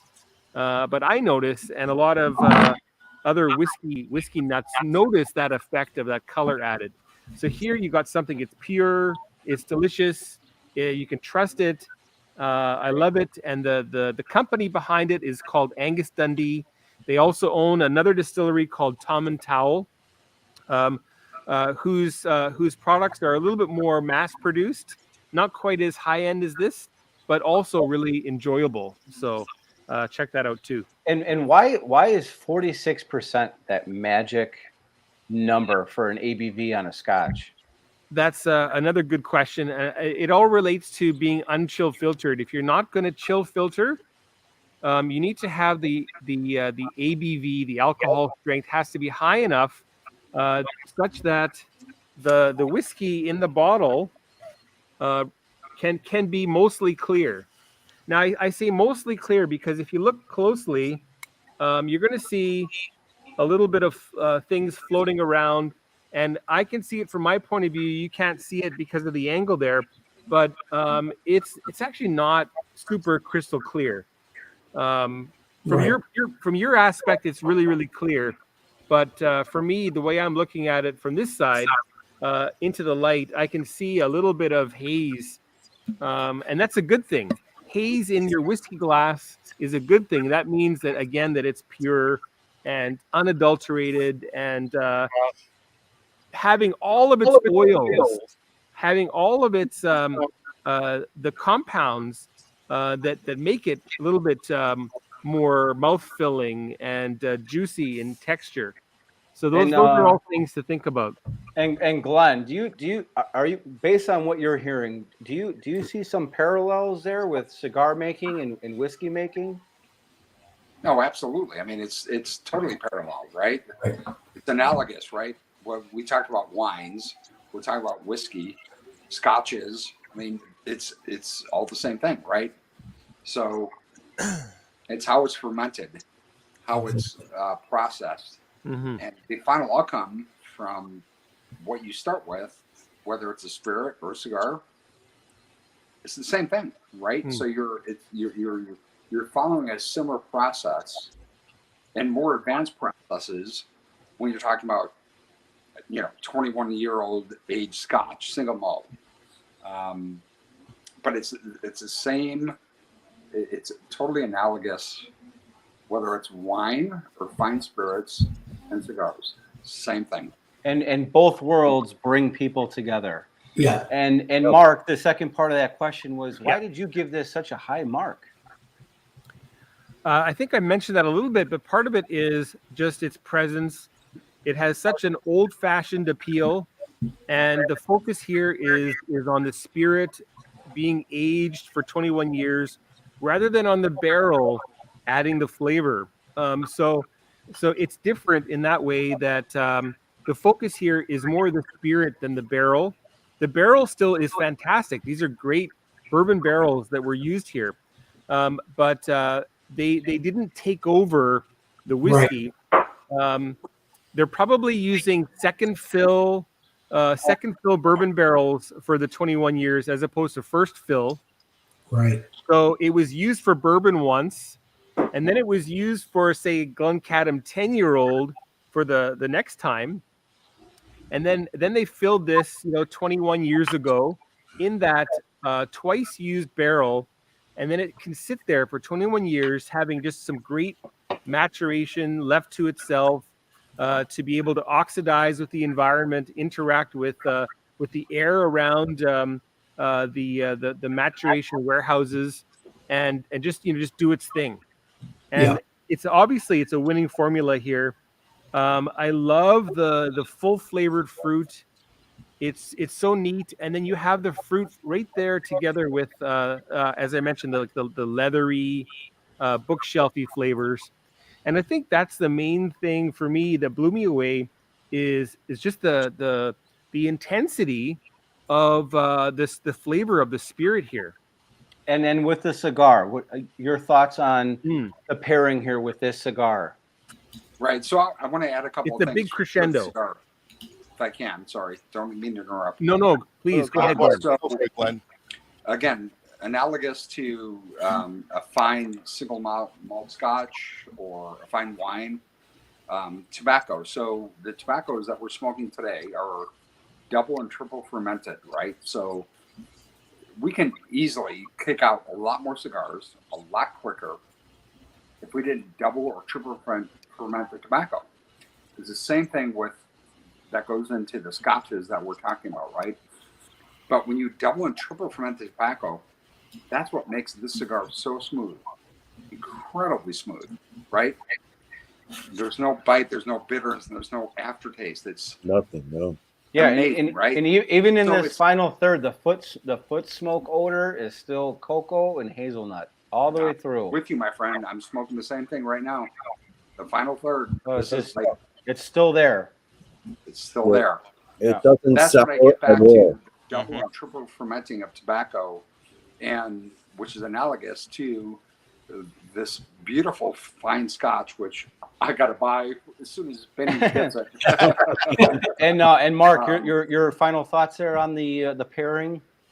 Again, it's a pretty phenomenal pairing, and I think that converse to what most people would pair with this spicy and full flavored cigar, for whatever reason it is, whether it's the wrapper, whether it's the excellent filler that Glenn talked about, it really works well with this particular whiskey, and probably would go well with a lot of, let's say, older ex-bourbon matured Scotch whiskeys, or any a single malt whiskey, whether that's American or Canadian or from anywhere else in the world. So if you can't find the Glencadam, you can try another like let's say like a Glenmorangie 18 would work well, or the 19 that's available at duty free. Yeah. Yes. So there's some choices out there if you can't find that, but it's a small distillery, but it's not that small. They are making about 1.5 million liters of pure spirit. So that's going to be like, say it's 2 million liters of cask strength whiskey, which is going to end up being like something like 3 million liters of 46% whiskey after 10 or 12 years. So it's not small, but I think they're focused on the future. They want to make sure they have enough Glencadam to service the whole world going forward, and not have any supply issues like a lot of distilleries have. Yeah, and again, that 46% is that magic number for that ABV on a Scotch. Glenn, I think you got that magic number tobacco in the cigar here. It's incredible. Right. Thank you. I appreciate that, and I think it's a great pairing. I mean, again, I'm not drinking the same thing you guys are drinking, and I'm dying to try this. Trust me, I was out at Binny's today. And if anyone knows Binny's has everything. And they've got on their website, and they're like searching for it. So I'm dying to try it. I will try it. But it sounds like a perfect pairing. And it's not dissimilar to what I'm drinking right now, which is that monkey shoulder, right? So, there's no plugs for monkey shoulder. It's just, and again, I've told Frank and Bob this. That's a blended Scotch. Don't overlook those blends. Yeah, this is. I'm dying to have that cigar with this, but I drank all of this, so. Bottle, but I still have Glen 685, so I will be smoking that with this once I find this on the shelf. So, Love it. Well, maybe Bob might save you a little glass, maybe if he's. No, he finished his. Oh, this is it. This is it. Hey, come on down to Chicago. Forget about it. There you go. Hey, Mark. One last question by Larry. Do the second used barrels get scraped and burnt again? You mean scrapped, not scraped? Well, that's funny. They might get scrapped, but if they do get scraped and recharred, typically that's mentioned on the bottle, or at least it's mentioned on the website. In this case, it's Glencadam that's using their own barrels a second time, and the barrel will still be very wet. A wet barrel meaning that it hasn't had time to dry out and get funky, so there's really no reason to re-tar it. Okay, fair enough, Larry. Hope there's your answer. Great answer. So, just a quick note on our end, folks. The BCA Festival, the tickets are on sale. Jump online, get your tickets now, August 12th and 13th. Kyle and I and Joe are going to be there. Get your tickets, folks. Vendor list has already been sold out. We are going to have almost 40 vendors under the cigar tent, and 25 cigar accessories in the other tent. So make sure you get your tickets. Jump on the BCA website. Get your tickets now.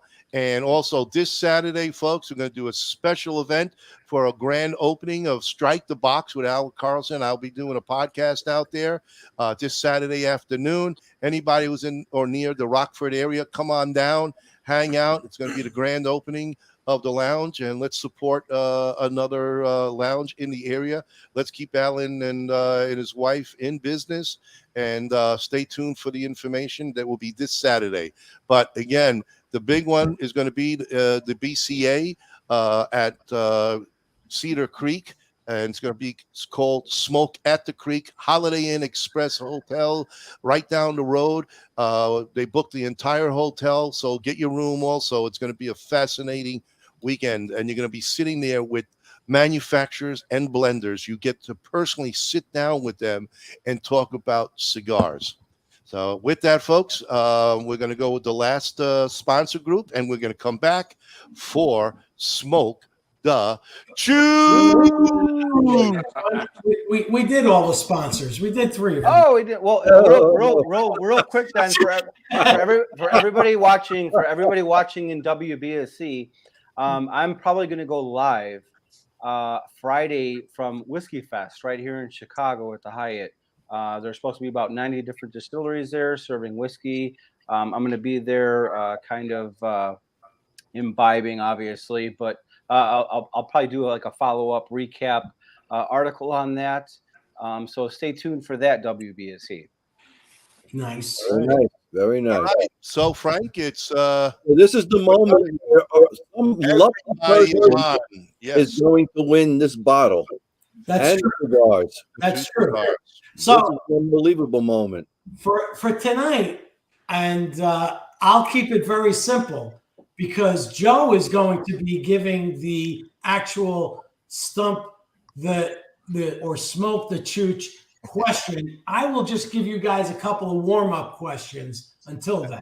That's for us and some of the guys. If you want to play along outside, you can. But this is for just to get everybody set up with all the newbies who understand what the show is all about. Get your share on, guys. Get everybody involved and try and win this amazing, amazing giveaway.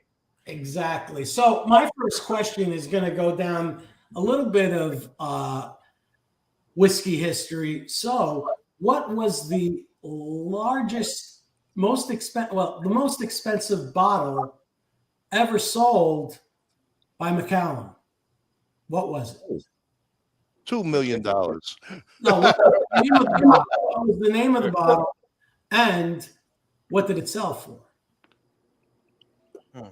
Wow. It was actually, I'll give you a little hint. It was produced in a Lalique glass. Oh, in Lalique, no less. Yes, it was Well, produced. that's a couple of $1,000 by itself. Wow. Well, it was. Mark, how about you, Mark? Come on, we're counting on you. Come on, guys. The whiskey guy. I can't answer the quiz questions. Yes, you can. This is for right now. This is what not was the most expensive, and I'm going to give Mark a clue. It was actually a bottle of the name and the letter are synonymous. So they're both in and of the same. So I can't give you one without giving it away. So it was a blank, and it was the letter was just one letter was the name of the bottle, and it sold for almost over $400,000 in 2014. Good Lord. Hong Kong. Good Lord. Wow. In a Lalique bottle. I don't know. I guess it's Macallan M. There you go. Yeah, I was going to say, yeah. What? Are you kidding me? You got that. I can't give it away. I mean, if I give away one, I'm giving it away. Actually, Dave, That's insane. Dave said M, and Bruce Stark said 464,000 Macallan, 1926-60. Yeah. Very good. Both of you guys. And it was cool. It was a blended. It was actually blended from multiple years. Wow. Very Interesting. interesting. Very interesting. Almost $500,000, huh? That's crazy. I know, right? Wow. So it pairs well with a Kristoff 685. About it. All right, I'm going to give you an interesting little tidbit of fact here, and let's see if you know what the answer is. The American Public Power Association. Basically, they say, what's the largest cause of U.S. outages, of power outages? Number one cause. I'm going to go with Kyle's orgasm. How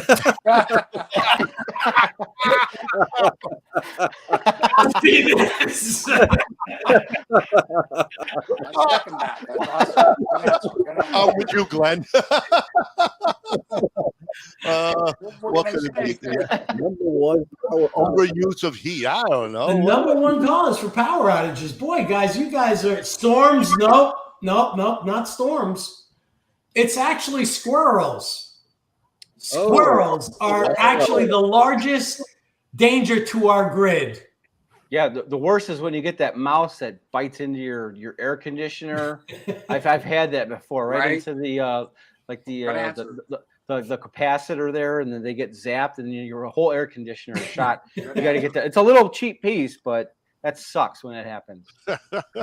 All right, number 3, Frank. Got one more for you. There you go. Right.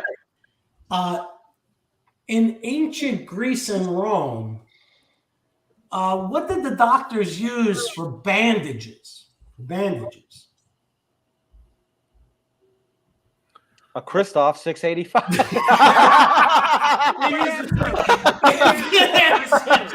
They used the wrapper. Yes. Special wrapper. Wow. You're killing me, Smalls. Wow, you guys, I don't know. You guys are off tonight. See, because I changed it up. It's not this date in history. I screwed everybody up. Yeah, you can All right, screw. so can anyone else answer or no? Anyone, you can answer. One interesting piece of knowledge about Glenn's company is the Kristoff cigar brand is actually named after his son Christopher. Yeah, I love that. You're right on. That's it. Winner chicken dinner right there. So we do have a correct answer. It is they use spider webs. Oh, spider webs. Yeah. Very interesting. It is very interesting. I'll give you one more. Frank, Kyle uses those too when he's rubbing it off. Oh, spider webs are a large source of vitamin K, by the way. Just thought I'd give you that information. Kyle knows this. The way Kyle's laying back, I don't know what's happening in that chair. He's speechless. He's just going to sit back and take it. No, he's going sleepy time. Yeah, well, the cigar, the pairing has obviously got Kyle very relaxed there. Let's see. It does. All right. Tranquilito, relax. Tranquillo. One last question for you guys. You got to get at least one of these right? I mean, Mark was able to land McCallum M, so he's got a lead on everybody. Yeah. All right. 1/4 of all the bones in your body are located where? Your foot. Your feet. I mean, if we're talking, feet. I was going to say if we're talking about bones, and Kyle's all over this question. not boners. It's a great show, guys. Keep it clean. Come on. Barry Bones said it on Kyle night. Yes, it seems to be. All right. That's all I have for you. Now it's up to Joe. This one is everybody. Some lucky winner is going to really make well tonight. All right, so here we go, guys. This is the main. Bring it to me. I'm having everybody looking at you. Like, I need full screen, obviously. Full screen. Okay, so this is the. Wait. Frank, you forgot. Awesome. Joe, you forgot. I mean, Frank, you forgot to put down your favorite. Oh, wait a minute. Oh, wait. You know, I need to give you this for my headway.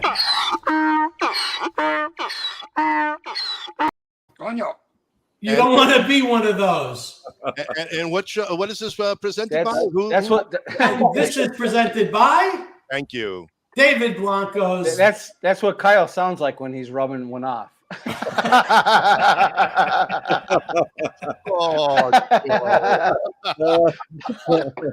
Joe clearly spends his time doing that. I still haven't heard a rebuttal. I don't know, Kyle. He's sitting back taking it all in. Now he knows how I feel. But go ahead.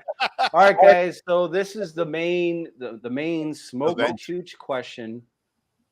It's both. We just had the Kentucky Derby this past weekend, which was an incredible race. I don't know if everybody got a chance to watch that race. Amazing. The underdog, who wasn't even supposed to be in the race, won the Kentucky Derby. It was pretty cool. That is cool. So this is both historical and somewhat Kentucky Derby related. So here we go. The question, if everybody's ready, the question is, and I'll read it twice. It's kind of a lengthy question. On April 9th, 1865, Bob was there. Yep. Yes. Okay. General Ulysses S. Grant rode to the Appomattox Courthouse to negotiate General Lee's surrender, signaling the end of the Civil War. Okay? Gifted to Grant on the terms that it never go to an owner who would treat it poorly. What was the name of the horse Grant rode in on? Ready? Again, on April 9th, 1865, General Ulysses S. Grant rode to the Appomattox Courthouse to negotiate General Lee's surrender, signaling the end of the Civil War. Gifted to Grant on the terms that it never go to an owner that would treat it poorly. What was the name of the horse Grant rode in on? Oh.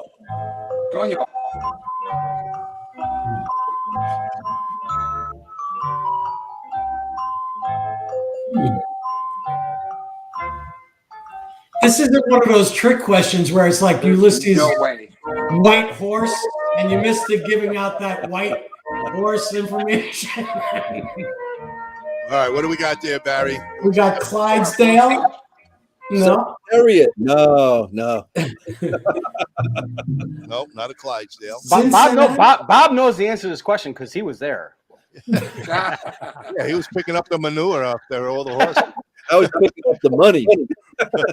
So we have Cincinnati as an answer. We have Lightning as an answer. Clydesdale as an answer. We have Ehaw. How about Mr. Ed? Did he make the grade or what? That was 1864.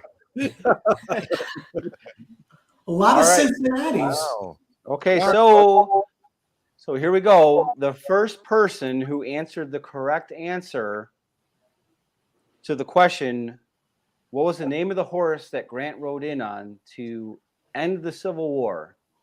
And that answer is Cincinnati. Okay. So is this our person here at 10:28 on my timeline? Is it Jay Rigger? Yeah. It is. Very nice. Yeah, because very good. Congratulations. It's awesome. Wow. All right. It looks like Grant could have ridden in on his beard. Good job. Very good job. Excellent. He's going to have to PMS his address or your address. PMS. Our address. Your address. Yeah, Jay, PMS your us your info. Yep, there's that information, and we'll have Joey G send that out to you. Congratulations. I think that deserves an applause there, right? Well, we did.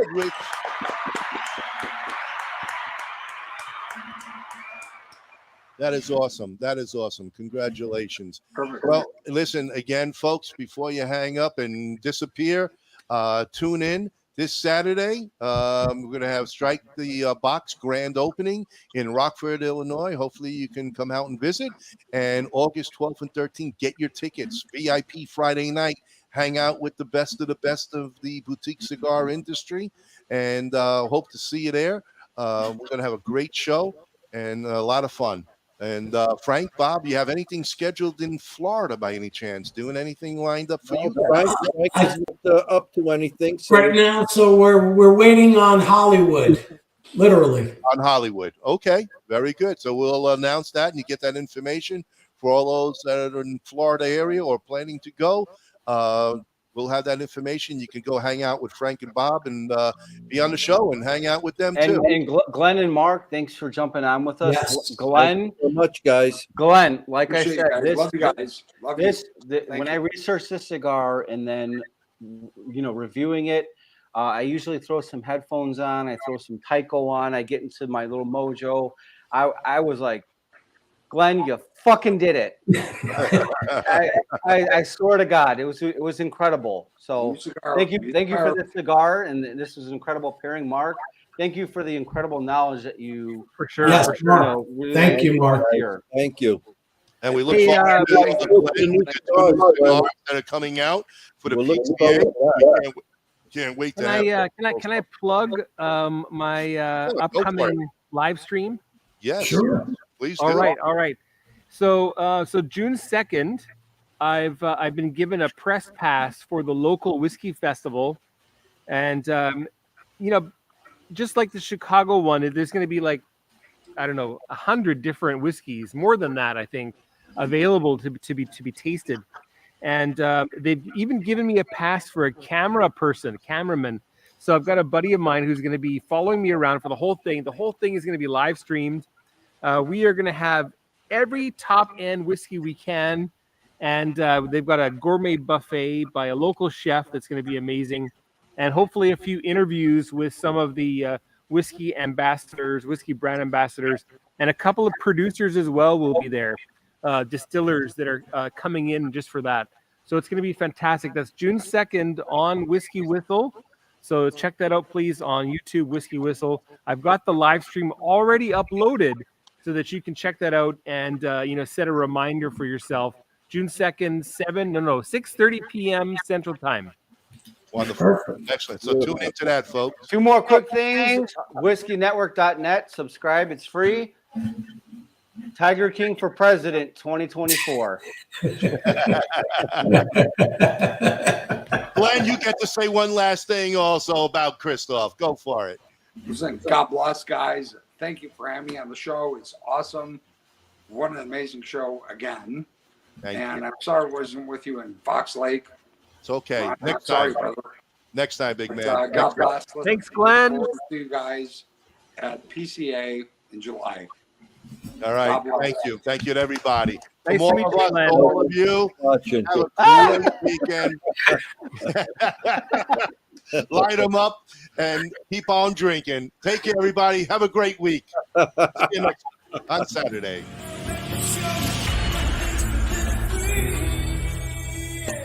Many of the cigar brands that we make, they're antique, historic cigar brands. They've been made on and off for about 100 years. When you're smoking Toscano, you're smoking 206 years of history. The Italians are here. We're here. We're in the house. For some reason, we find a lot of Italians on this show. Listen, I'm a Jersey guy. Hey, so, hey, we won't hold that against you. We invented this we want to give people the opportunity to smoke the cigar at the optimal level. The Chooch cigar. Can you believe it? The Blanco 9 Chooch. ¿Cómo va? ¿Está bien, ¿Qué dice? ¿Cómo está? Finally, I can answer the question. Anything new? Yeah. And we have some cool new stuff from Oliva. This is a passion for me. It's not a job. Your love and passion for this is, I love it. unbelievable. That's why we can make pipes out of this variety of corn. 11 years ago, I went back. I bought the rights to everything La Polina. Sure, it's family. And restarted the brand again as a tribute to my grandfather. It's nice because you get to see a lot of your friends. You got to remember, I've been doing this for 30 years, so a lot of these people are like family. Build a platform where we could celebrate boutique cigars. Leaf Starlight House blend for one store in Pennsylvania. Wow. Join forces of pipe tobacco and superheroes. I always look forward to the Super Bowl events, and I always looked at the trade show as just one of those things. We're not just selling cigars. We try to live our lives, and we use this as a means to share our stories and to really create community. Hold on, man. Like, wow, that was wow. Now you got me. Tell my brothers to line them up. We'll drink that whiskey from those old dirty cups. We'll toast to the present, the future, and the past. This ain't my first drink, but I sure it ain't my last. 'Cause this world is so beautiful. I see its love come shining through. This world is so beautiful. I see its love come shining.